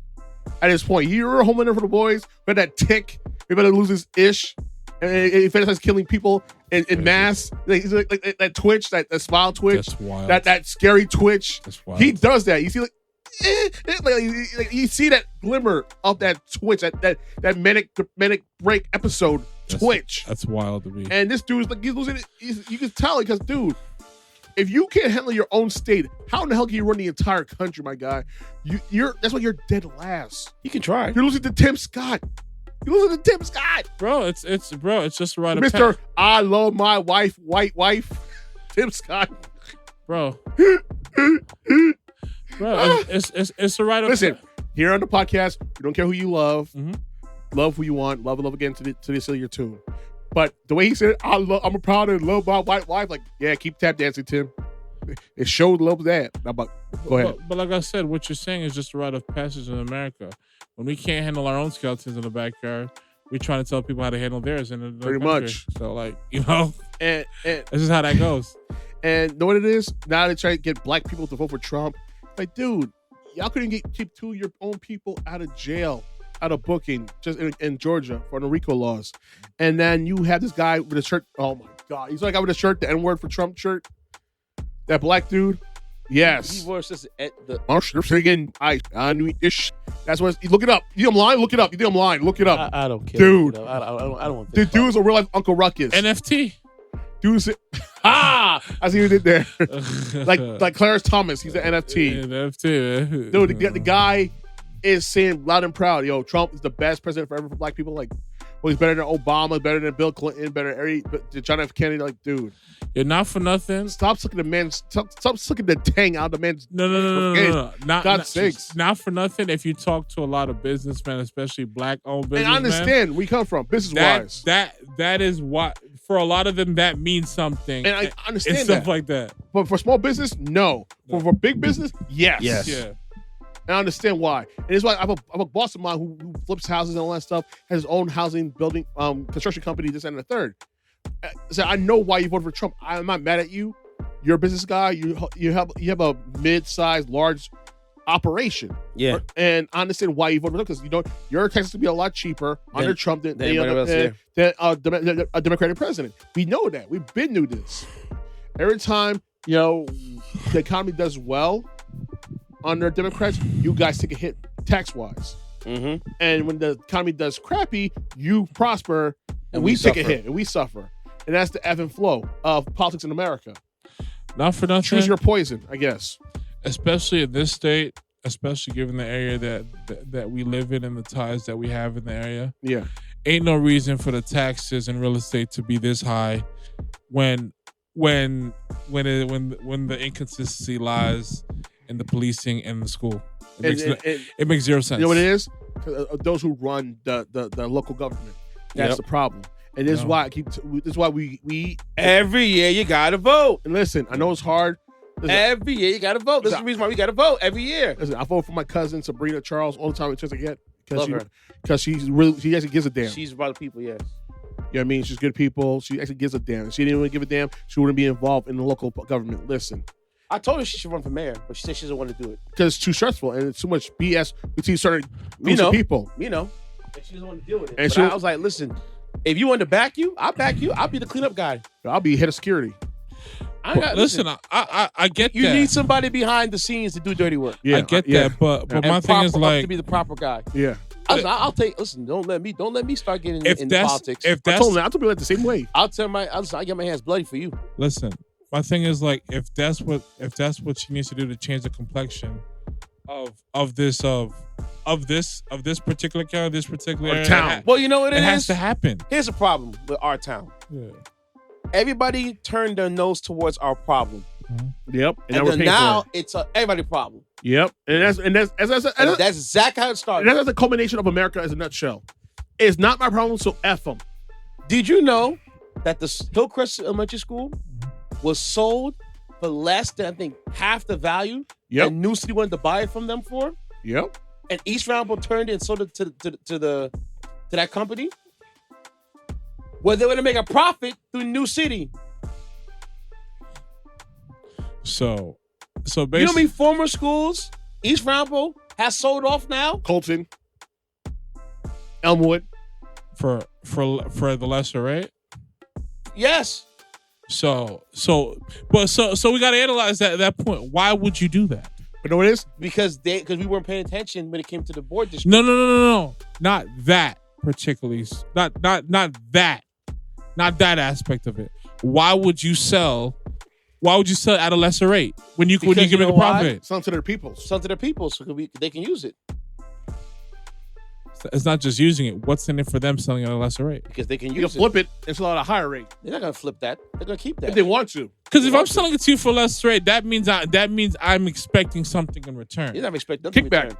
No. They expect to put their own in them schools and outnumber us.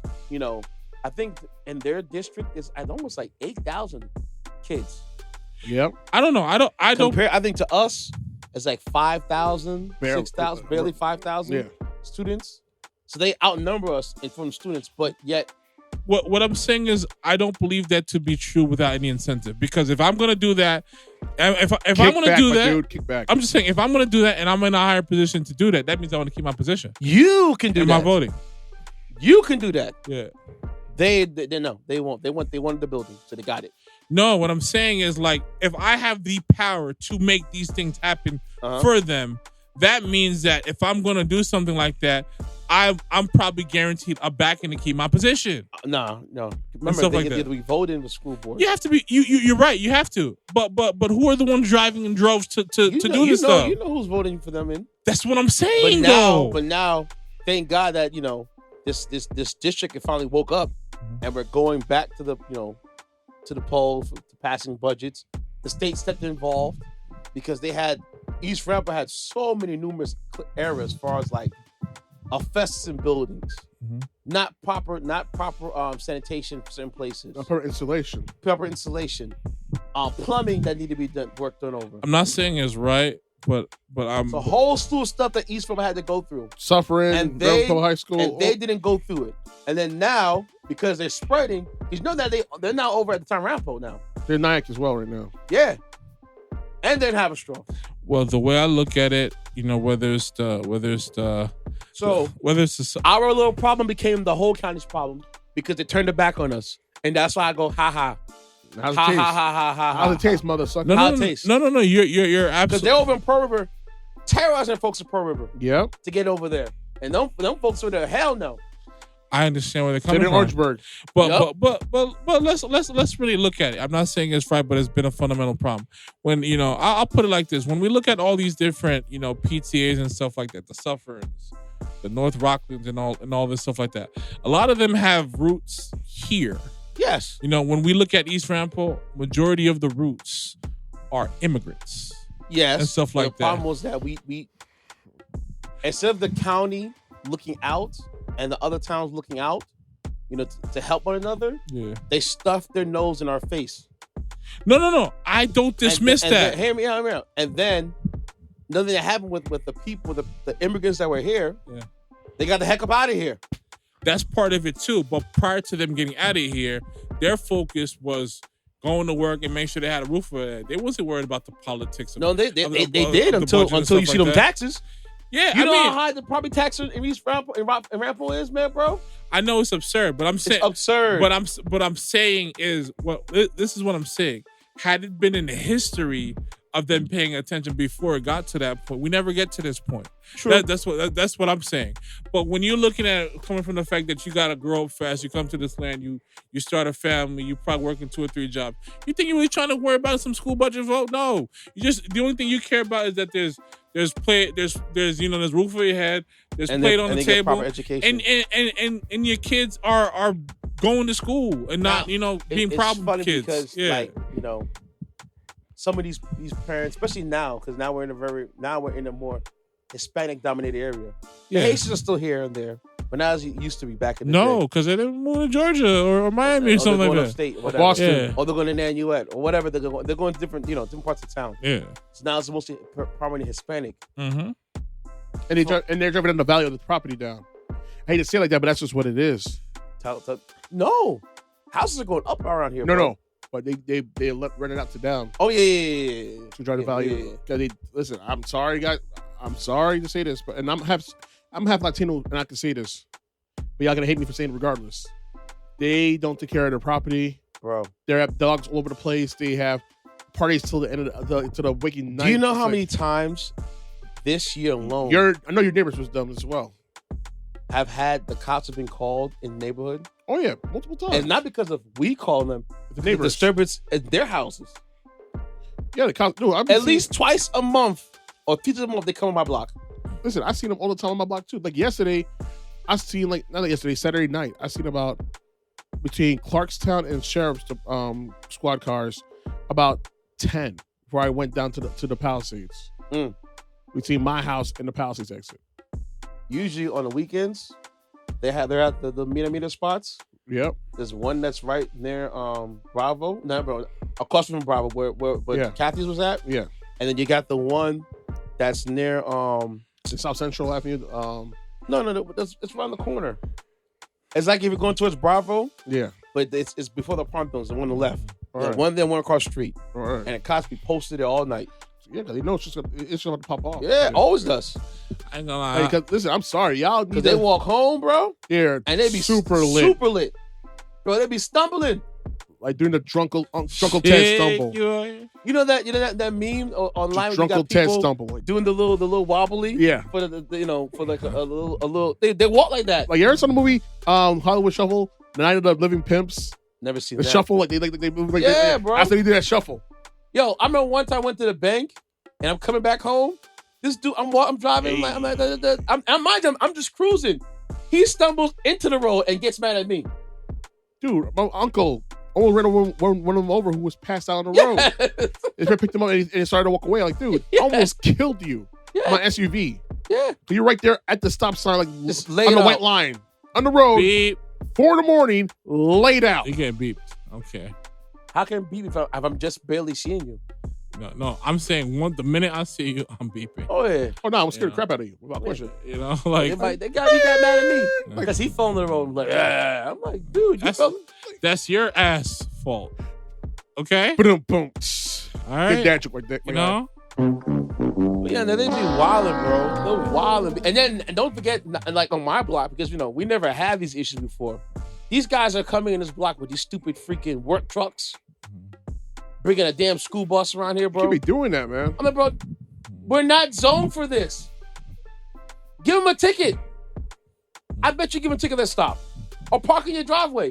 I didn't tell you put 10 cars in a house or 10 families in a house. Yeah, listen, man, you're gonna see a certain demographic. Listen. And then when a house fire stuff because of them, we're the bad guys. Listen, bro. Listen, man. Listen, bro. Listen. It's okay. We'll put a little extra chicken in that pot for you. Try to get that crib. So relax, all right? Relax. Yeah. Problem? Yes, I got a problem. Just be quiet. Just don't call no more, please. Don't rush. Stop being a bunch of a-holes and be so funny. Other people, man. The other day, one came to my front door to me, you want to sell? I want to go like, oh, word? You want to give your life away? Don't come back here no more with that nonsense. I'll be like, all I'm going to say is, listen, dude man. Dude here with him and his wife and his baby. Like I ain't going nowhere. You're going to be like, oh, look at little baby. Nah. We're overcharging you for what shot did the cold crush. You're lucky that I didn't get my dog on you. You wait till I get my other dog. I'm gonna get a pit. I get a Corso, my dude. Yeah, get a Corso. Yeah. Oh. Yeah. You bet you won't come back here no more. All right, my turn. Buckle up, y'all, because this one is going to be a very intriguing story. Oh, and don't vote red, guys. Please don't. I'm not saying you don't have to vote Republican or vote Democrat or vote Bro, Independent. at least inform yourself. Inform yourself, okay? Because there's certain Republicans who I do like. There's certain Republicans that do make sense when they speak, that I do have my vote. If I was in their, jurisdiction, I would vote for them. Yes, I would. So I'm not a straight independent. I mean, not a straight Democrat. I'm an independent. Okay? That's what I said. Listen, I'm independent as well. I'm registered independent, but at the same time, I lean to the left. I ain't gonna lie.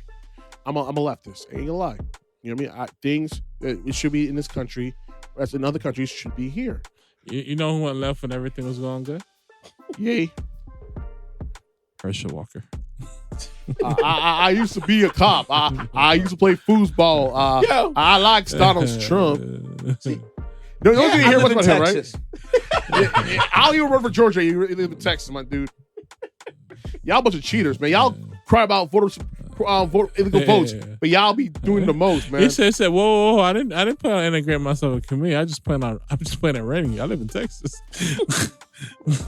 That sounds wild. I want to be a werewolf. Like, the hell? Okay, speaking about Texas, here's my story, and then we'll get to the wise guys. Oh, yo. Later. What? Governor Abbott, Willie Abbott, man. That Willie. Save for next week. But oh my God, people are dying because of the buoys. I know the buoys, yeah. Oh my God, I'm leaving it alone. The blood is on his hands. He don't give a damn. Even the Justice Department's on his ass. He don't give a damn. I'm glad he's in his wheelchair.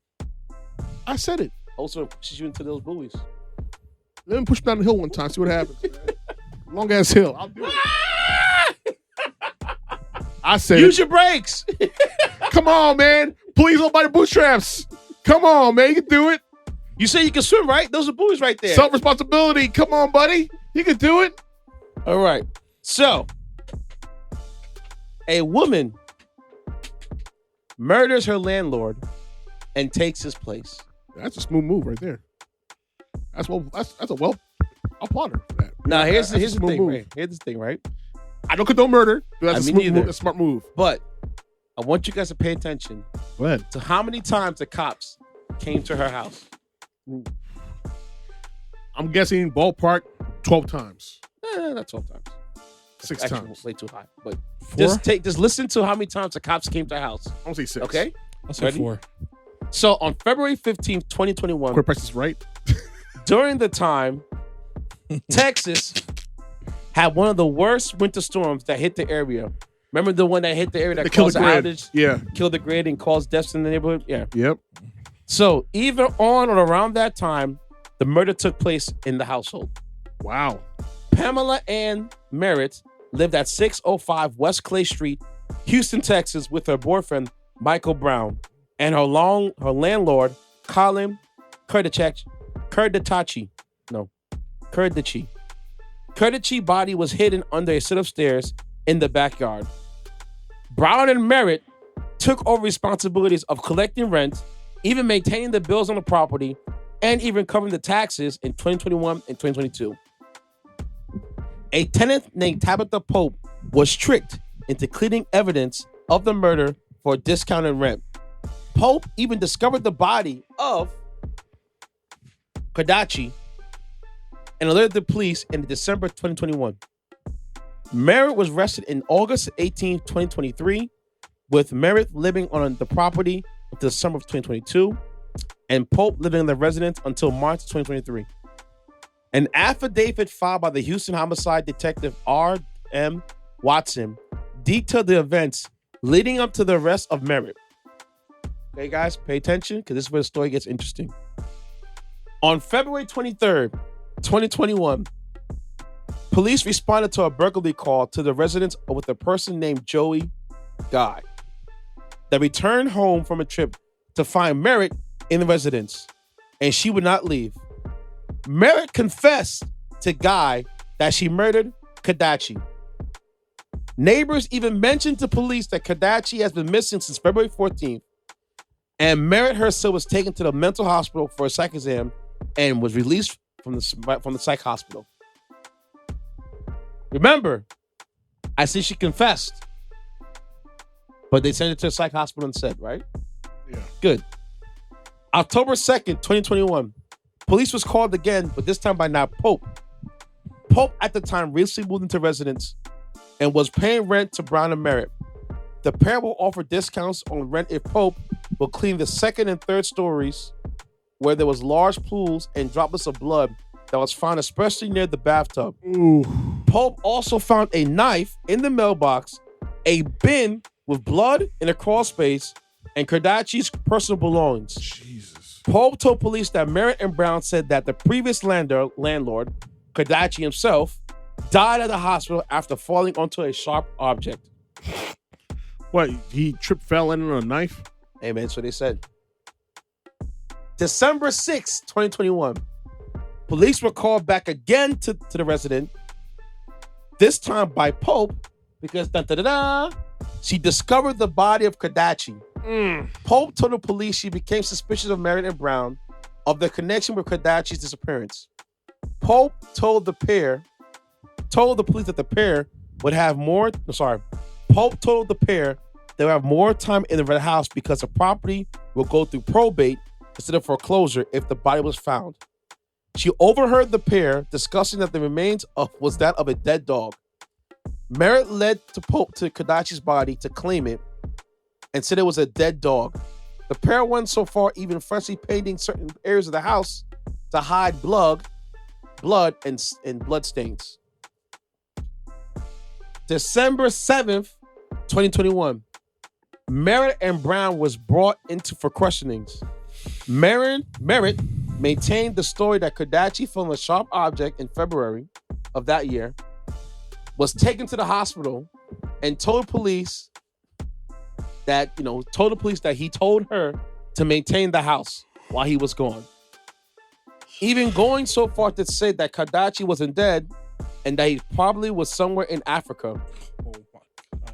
The corpse they found that she said was of a dead dog, not of Kardashian. Wow. Braun, on the other hand, had confirmed that he and Meritt lived at the residence with Kardashian, backed Meritt on taking over the house claims, heard Kardashian leaving the house on the night of the freeze on February 15th, even seen him leaving with the stab wound, and also proclaimed that Meritt took him to the hospital and maintained that the corpse they found in the stairwell was that of a dead dog. Okay? Both were released. Both were released by the police without any charges, without any trial, nothing. Gave their confessions and left. We can steal bubble gum and we'd be a death sentence. They killed somebody and they got scot-free. I know they're white. I bet they're white. You can look it up. Well, I'll be surprised. You look it up. Pamela and Meritt. Meritt. Okay? Meritt, you said? Yes. Meritt. God. So mind you, the dates we said, right? Mm-hmm. March 10th, 2023, Detective Watson visited the residence and learned that Pope was still there after all this time. Pope told Watson, which is a tenant, that all that she knew, even the original confession that she made to the cops when the cops first came there in February 2021. Kardashian's phone records was used to discover his phone activity ceased the night of the murder. And even his bank transactions slowed down as well, even stopped. Kardashian's cell phone was found in December 2021,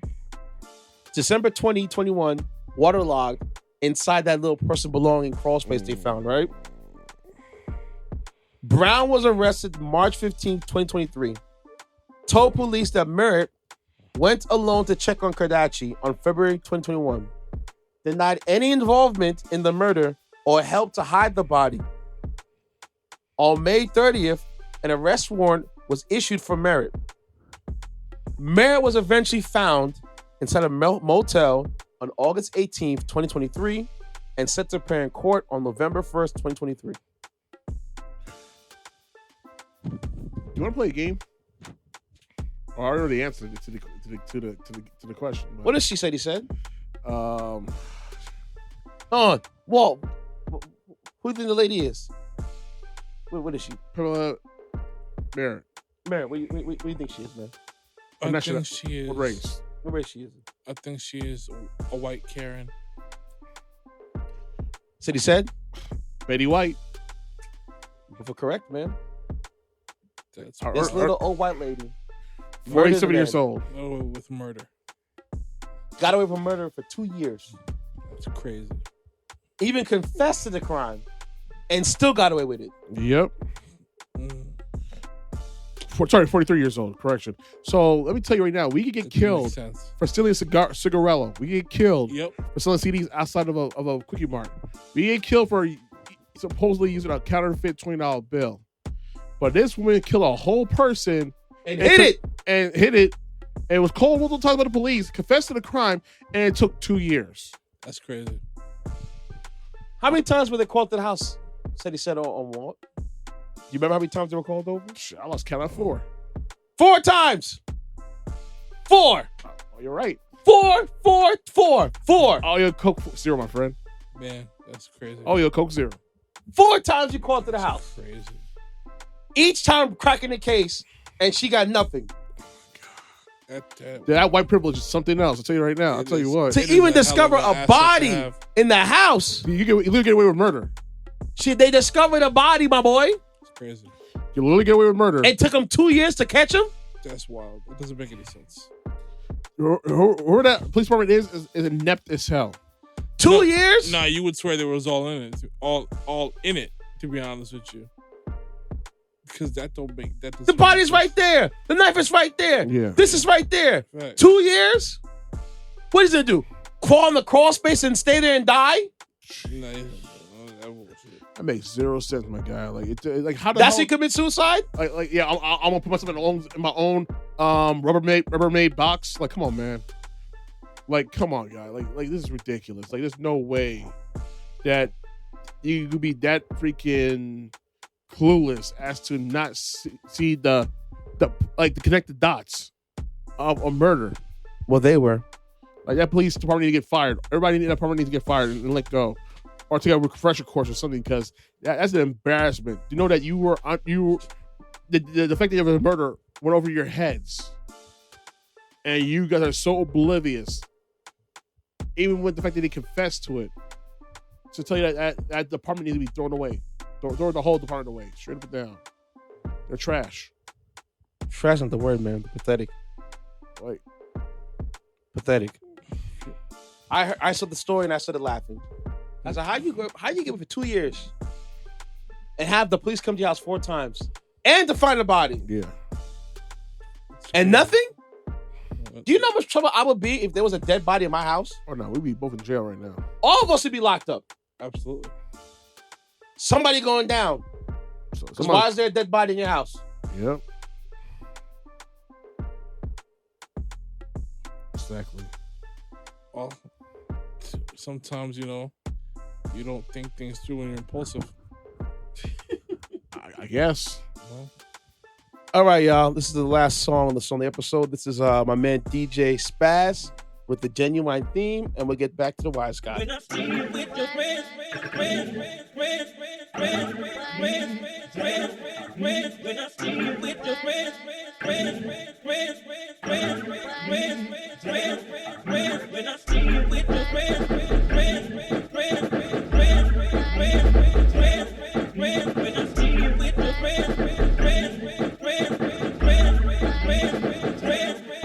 Do it.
your friends. When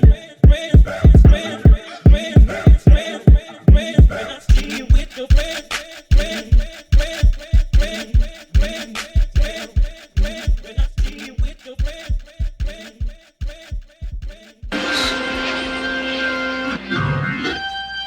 Get this through your head. Wise guy. You only exist out here because of me.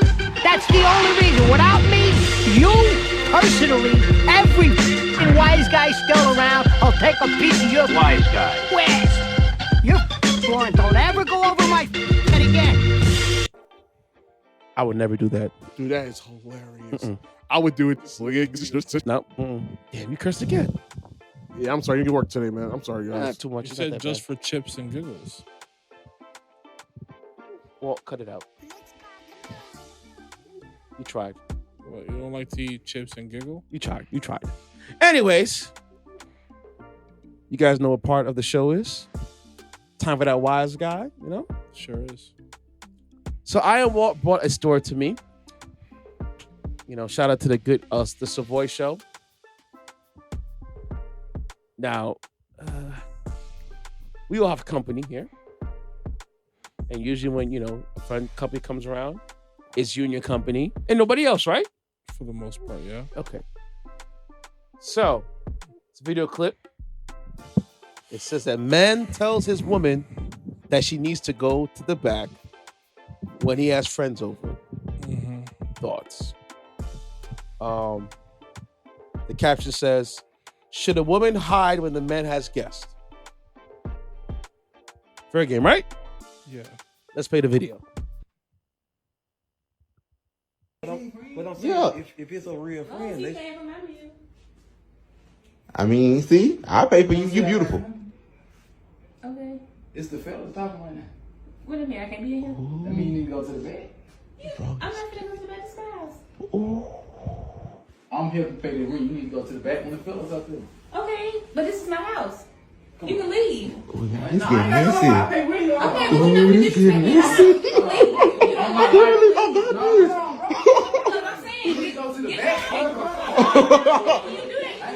Oh my God, and I got it all on camera.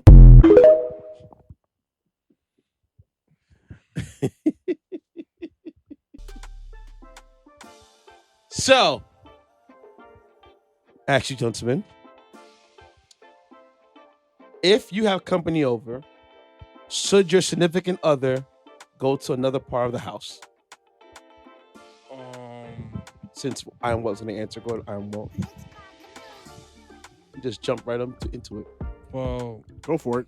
I'm not saying she should hide or anything like that, but what I will say is that she's based on the clip that I saw, it's a dynamic where dude has his boys over and his lady just happens to be there. Now the way I assess that situation is that I'm not saying she has to hide, but it would be like, I guess, no, I'm not saying, not guess, it would be thoughtful and it would show a lot of respect and it would also show her role and going to go and do her own thing. Because it's not like a setting where it's like, you know, couples or like close friends who are couples where it's just like, you know, couples night out and we're like, you know, playing little fun games or we're in a brunch or something like that. Or we're doing something in the house that involves couples and things like that. And it's like an open forum for conversation and things that we could relate on. It's more so like, these are my guys and we just having, you know, a guy's night at the crib and stuff like that. You know, you have in a lot of ways you don't have any reason to be up under me, you know.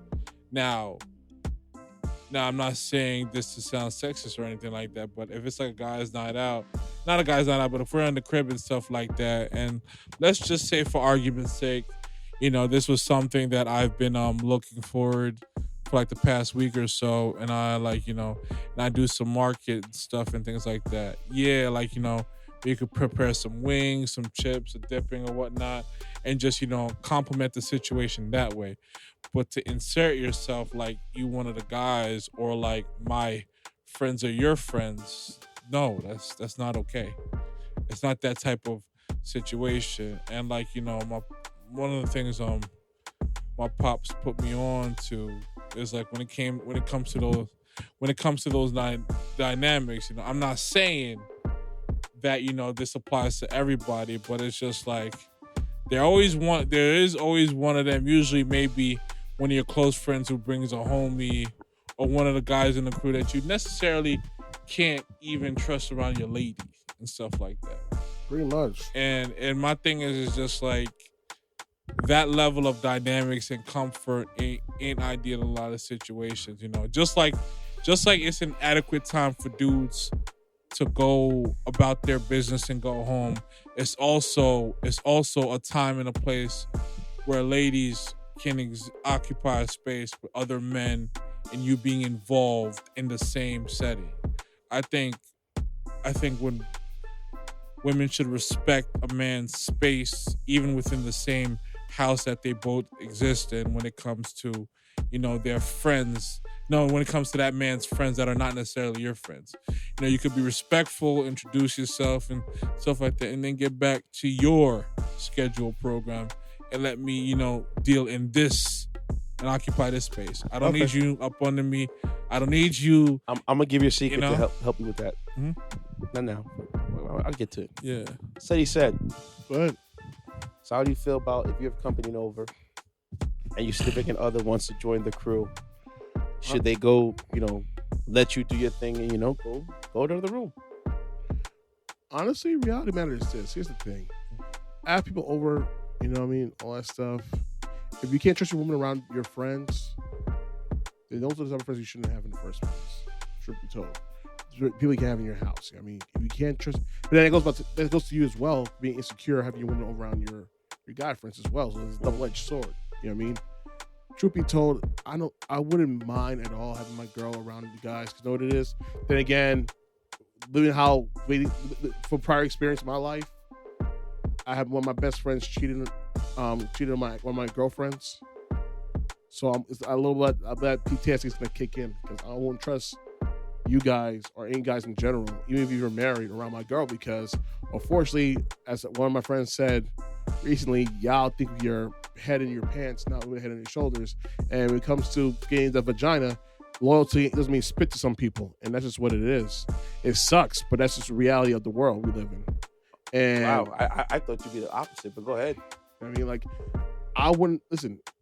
It's all about how secure you are with your girl around other guys. And some guy, and truth be told, it's like in a way dating a girl who works at a strip club. How secure will you be knowing that dudes are playing with them? And listen, here's the thing. I heard stories as of late, and from years and years of working there, it's like one of my jobs, in which girls are giving handy J's, BJ's. You know why? Giving out the vagina on the platter. Because it's slow, that's why. Because it's slow. And they're doing anything to make it holler for $1 type of situation. And that's what it is. It sucks, but, you know. The best days to get some of that smack shit in the shake club. Dead days. Monday, Tuesday, Wednesday. Sunday, Monday, Tuesday. Sunday, Monday, Tuesday, Wednesday. It depends. So certain clubs on Sundays be lit. Dude, the club I work at. So basically Sunday through Wednesday, game free time. fall. You only have to write about a coin, you gain buns. The girl offers it, boom, you're in.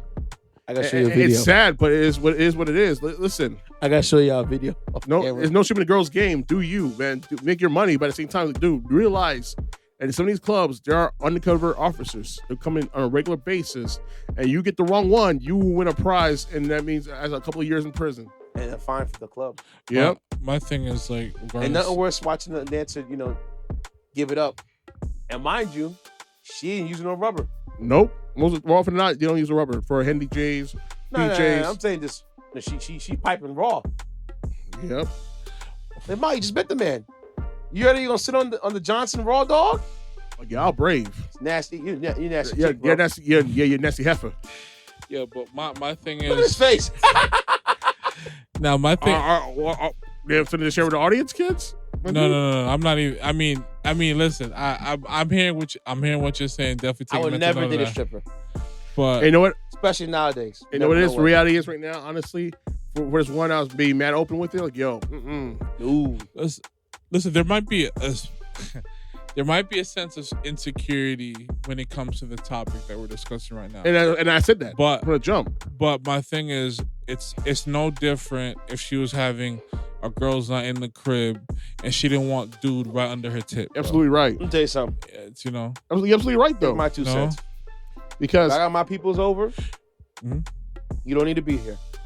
That's what it comes down to. Sorry. That's what it comes like, down to. Now, like, if it's just one of my friends popping up, all right, cool. Yeah. But 2 more after friends. a while, you know, go back to your laboratory or go to the do your room, thing. That's what I'm saying. Or you can step out, whatever. You know? But if your friends, same thing for me. If your friends, I'm not. In fact. Close the door. I'm in my own little space. I ain't got to worry about what y'all going on. I'm here. It goes back to what I'm saying. How secure are you with your... Super secure. So you it wouldn't bother me not one bit. Exactly. See, some guys don't have that level of trust with their you shouldn't be in a relationship. And there you go. And that's the problem. See, and there you go. That's the common denominator in the whole of this. But here's the thing though. And if your friend, your supposed best friend, mess around with your chick, that's not your friend. Nah, that's straight up. Listen, and this happened to me in prior experience. Truth be told, this girl, I was in my worst point in my life, mind you. My mom was having cancer. I got a scumbag. I had to move out. I had to move out. I remember because I moved in to go back to help my mom. And my dad got in a full-on fight. I remember, he called the police on my ass, mind you, and threatened to, and he do had a gun. I remember you told me that. And freaking, I had to go sleep in my sensei's house overnight. And thank you to my sensei, Mike, for helping me out during that time because he really looked out for a dude. He didn't have to, but he did, and I appreciate that. And that's a real one, right? I mean, like he barely knew me from a hole in the wall, and he helped me out. No, that's a real one. That's real. Yeah, I mean, and here's the thing: like I keep telling people this, man. Even my lowest time, and I wouldn't expect this from her, but know what? A reality is, seeing how many men she went through her life, I dodged a bullet. Yeah, because it was never yours. It was just your turn. Like the pop was cool. I love the pop. I love the sister. I love the brother. I hate when those happen like that. But bro. your mom was a real racist piece of crap, and I hate when those happen. Yeah. When you're cool with the family, but not with the person you date. Yeah, it sucks. Man. Those are the worst ones, dude. But it happens a lot more often than you think, and it sucks. But you know what it is? Here's what my mom said. God rest her soul. It is to my aunt, to my aunts who got divorced from my uncles and whatnot. Here's the thing: once you're family, you're family.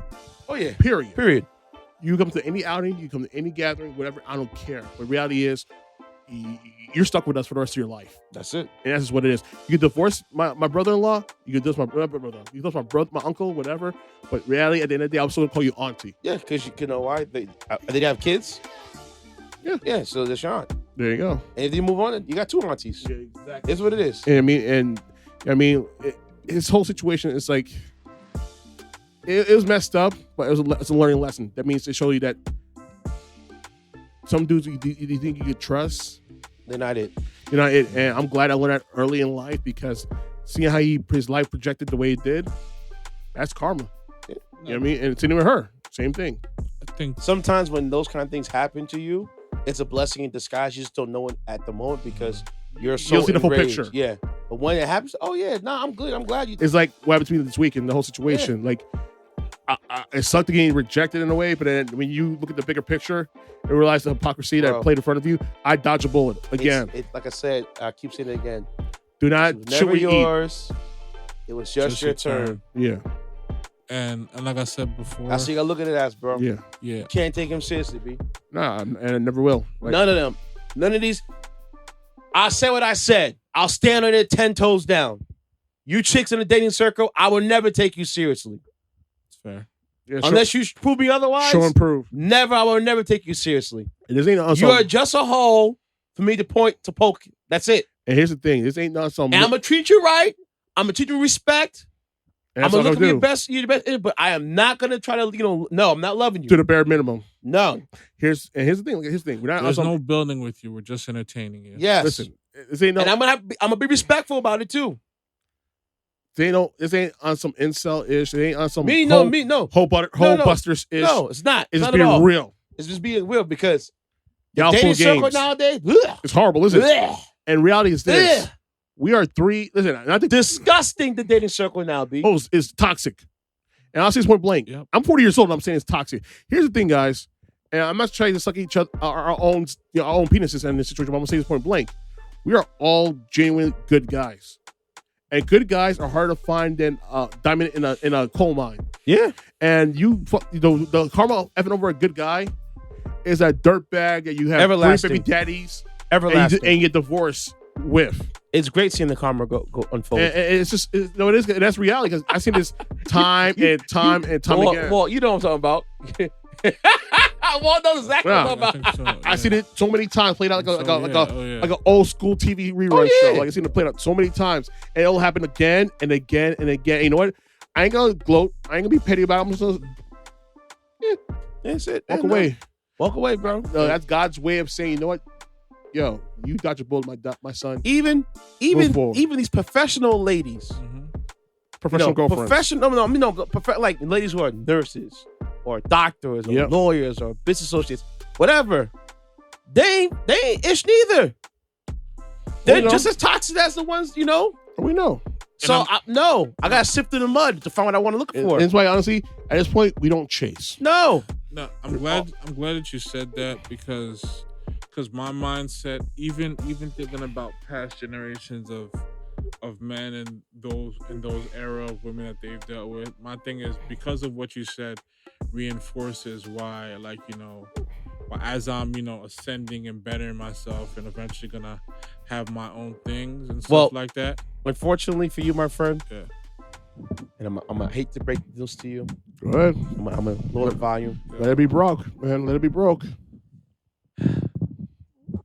A wise man once told me, the only way you experience true love is until your heart is broken. That's cool and all. You're not listening to me what I'm saying. Your heart has to be shattered in a million pieces.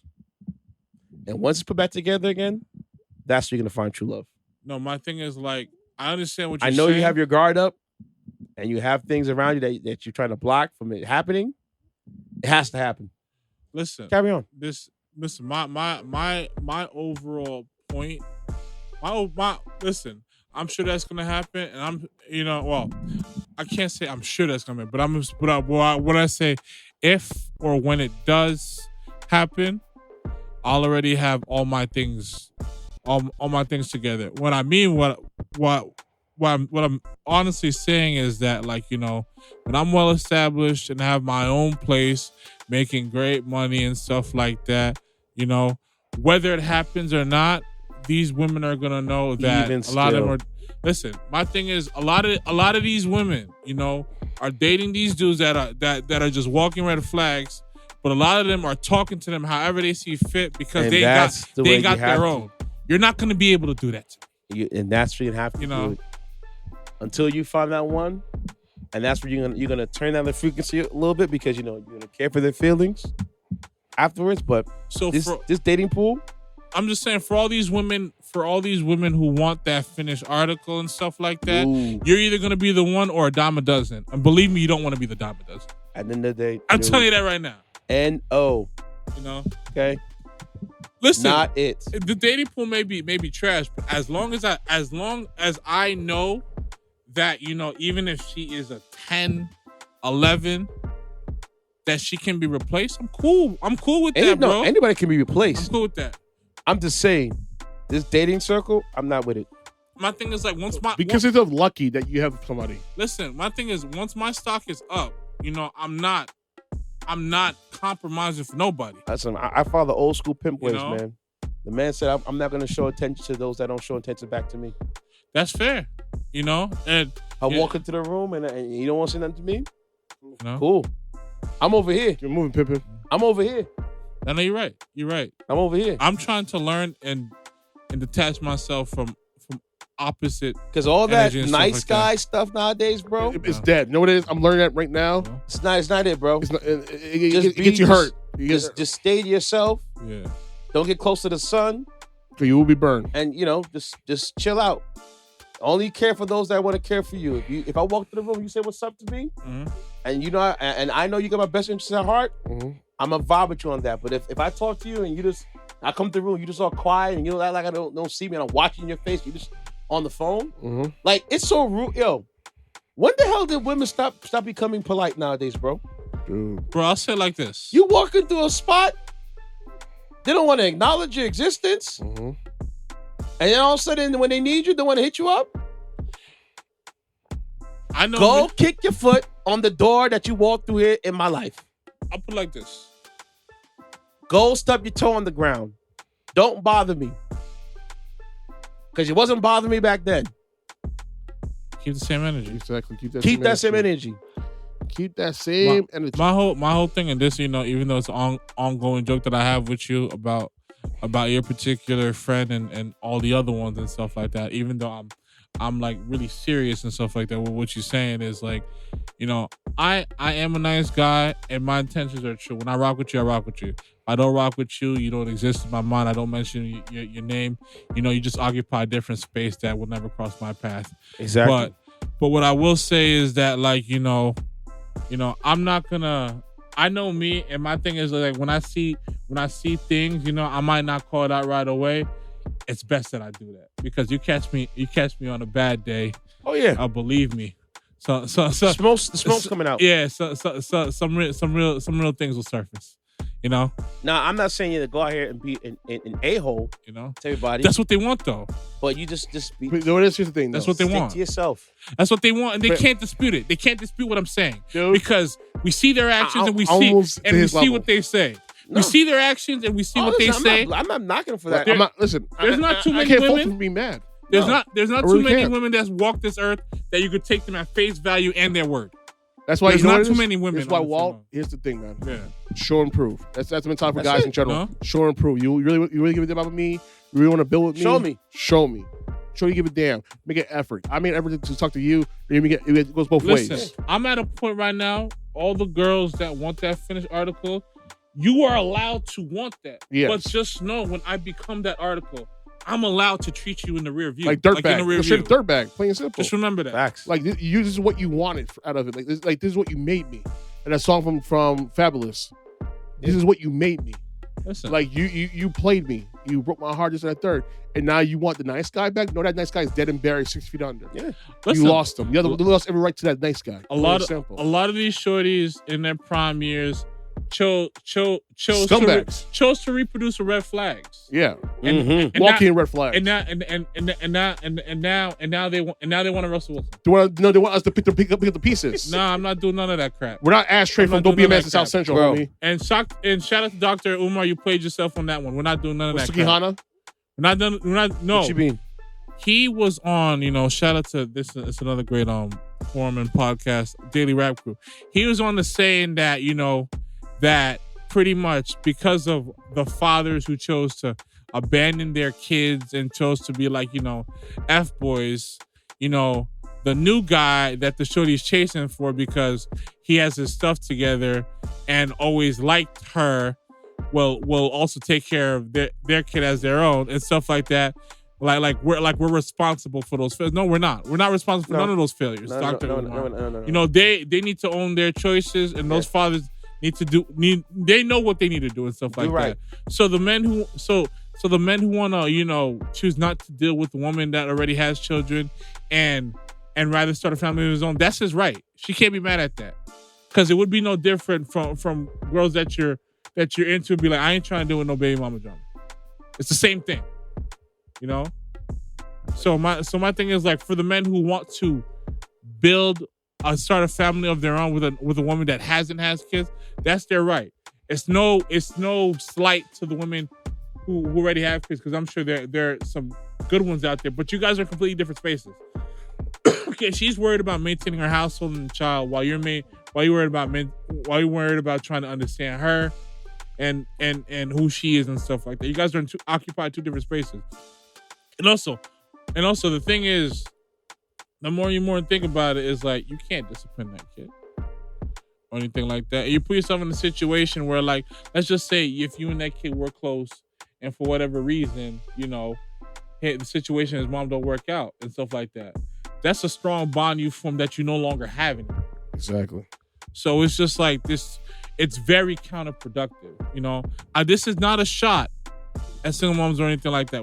All I'm saying is that that message that Dr. Umar was saying as if we are responsible for that? No, it was not in that capacity, but in terms of like, a gentleman's club, a mentorship, things that, that's different. But until I marry you, then you're my responsibility. But if I'm just dating you, no. Nah. And also to all you women saying like, well, if you want to date me, you got to pay for a babysitter. Nasty. How could you come out your face talking about like this? You're not entitled to any of that. If you can't afford to make time to go on a date with somebody, you shouldn't be dating. I said it. It's nasty work, nasty business, nasty perspective. Get your life. Like listen. And once again, I'm not gonna be a bitter dude. I'm not gonna be an incel. I'm not gonna be none of that stuff. I'm not on some alpha male-ish, beta male-ish. Just reality is this. That heart of the sleeve-ish is dead right now. Because the dating pool, like I said, is so toxic, it's damn near nuclear. It's not it. It's not it. And listen, I've seen it plenty of times before, and I'm seeing it again, and that happened to me too. So the better really thing is this. You want the nice guy? At this point, I gotta work and kill that nice guy because the nice guy always backfires. You have to earn the nice guy. Yes. No, you don't have to kill the nice guy. No, they kill the nice guy for you. No, here's the thing. It'll be dead. It'll be tucked away on some Fort Knox-ish. He's there, but you gotta earn it. Yeah. The biggest issue, along with that's it. With a lot of these, single moms, is they think they have the same options that Sierra and Cynthia have. Nope. You don't. They're lucky. They're lucky.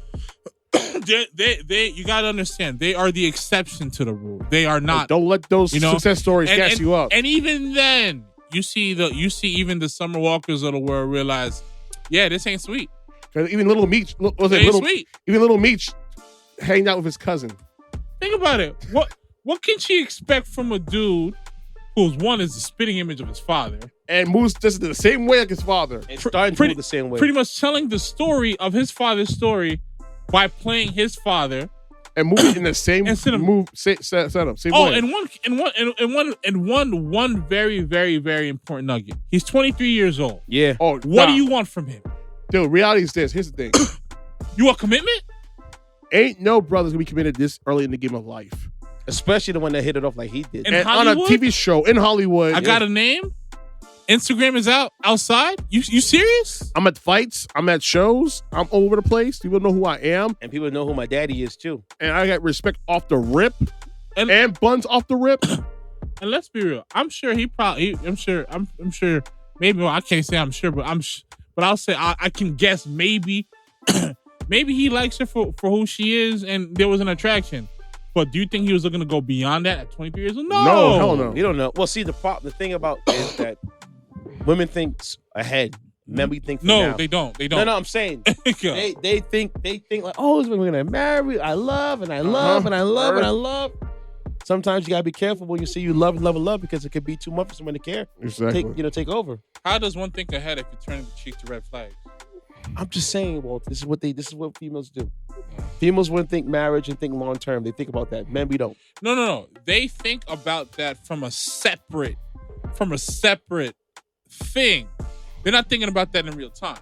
In my opinion, I'm just saying they're thinking in the future. No, they're thinking in the future. But my thing is like. Besides, when I look at Summer Walker, I she's just a girl, who's super talented, attractive, very all attractive. that. But I liked it when she was much skinnier. After that, her getting her body done to please London the track, I was like, you're lost now.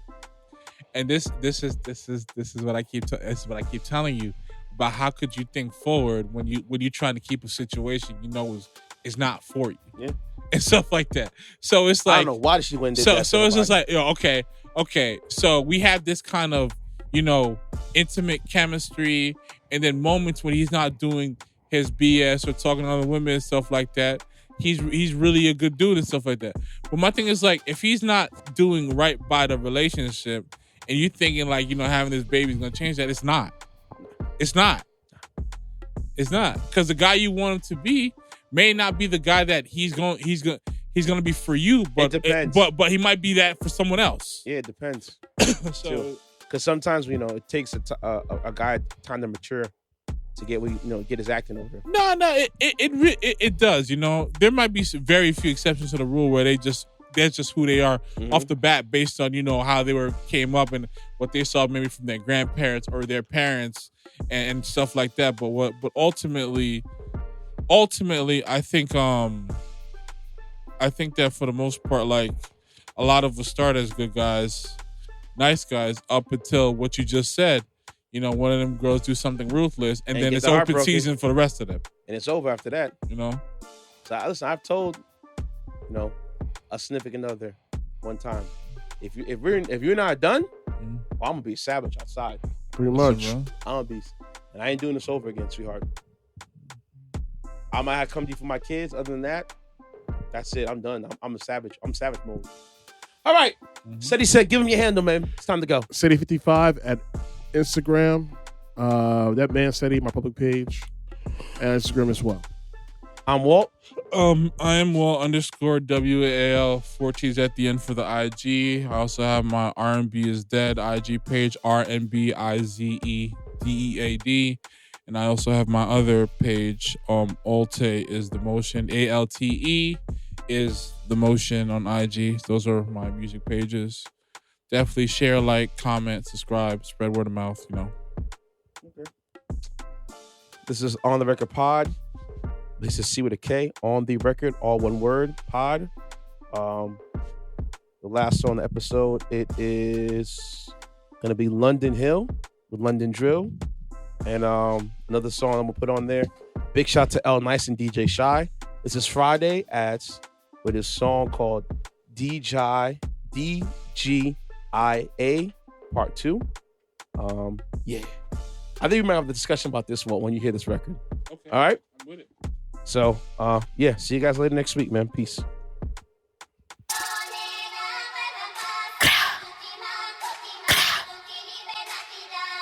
Yo. Don't talk to him. Take him out to London, never fall, they know my Bridgerton. London so ill when she do drill, it sound like Bridgesman. London so New York, Yankee fitted on with Timberlands. When Project Princess drop, dying Queen Elizabeth. Bringing the heat like I'm Satan, seeing more green than Jamaicans. Told me wait on my turn, just be patient. I just be eating these no graces. They know that I'm rapping to Gaza, ain't nothing to duppy a pagan. I'm who they be copying, never be equal, so your equations. Yo, now girl can't run in my golf. Everything get shell when me send for the dogs. My sister, my fam, my ack. Gun them pull up and I care like SWAT. Hand pan trigger, I reach head back. Bad girl I get stuck like prop. Call me the daddy cause I meet them I follow. Down to my ear, I'ma style them I dap. Take him out to London, never fall, they know my Bridgerton. London so ill when she do drill, it sound like Bridgesman. London so New York, Yankee fitted on with Timberlands. When Project Princess drop, dying Queen Elizabeth. Pushing buttons, we leave them on reset. Got my boss and the kid playing recess. Everything I be doing a statement. Like niggas who live in the precinct. I can't be beefing with niggas who fanned out. Hey, I'm becoming a mean threat. Heard the labels are trying to invest now. Been the one all you is rejects. I ain't to be me, they can't even be next. Easy to sell me, they putting my mug on the market. Trying to go bigger like Hop Up Bazaar pits.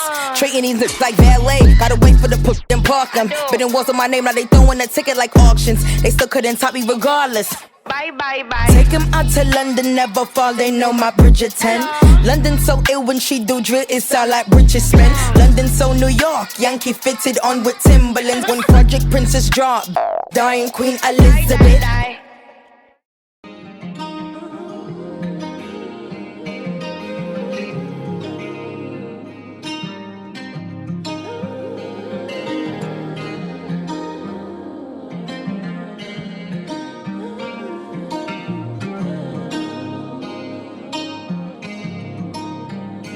Don't give it away.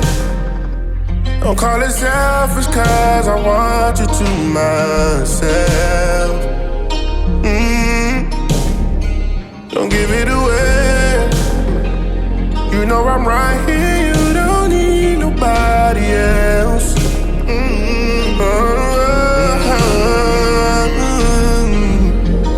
Tell me why you choosing violence. You got all of me. Shawty, why you got me wildin'? I ain't asking for too much. I'm just trying to give you guidance. Don't you lose your way. Tell me how the other side is. Does it feel the same? Ain't no telling what I'll do if I catch you with someone. Ain't no telling what I'll do. Don't give it away. You know it's my time. Who's gonna make you feel this way? So many times I fucked up with you, but I'm done with the games. Wanted you to leave, but I need you to stay. Don't give it away.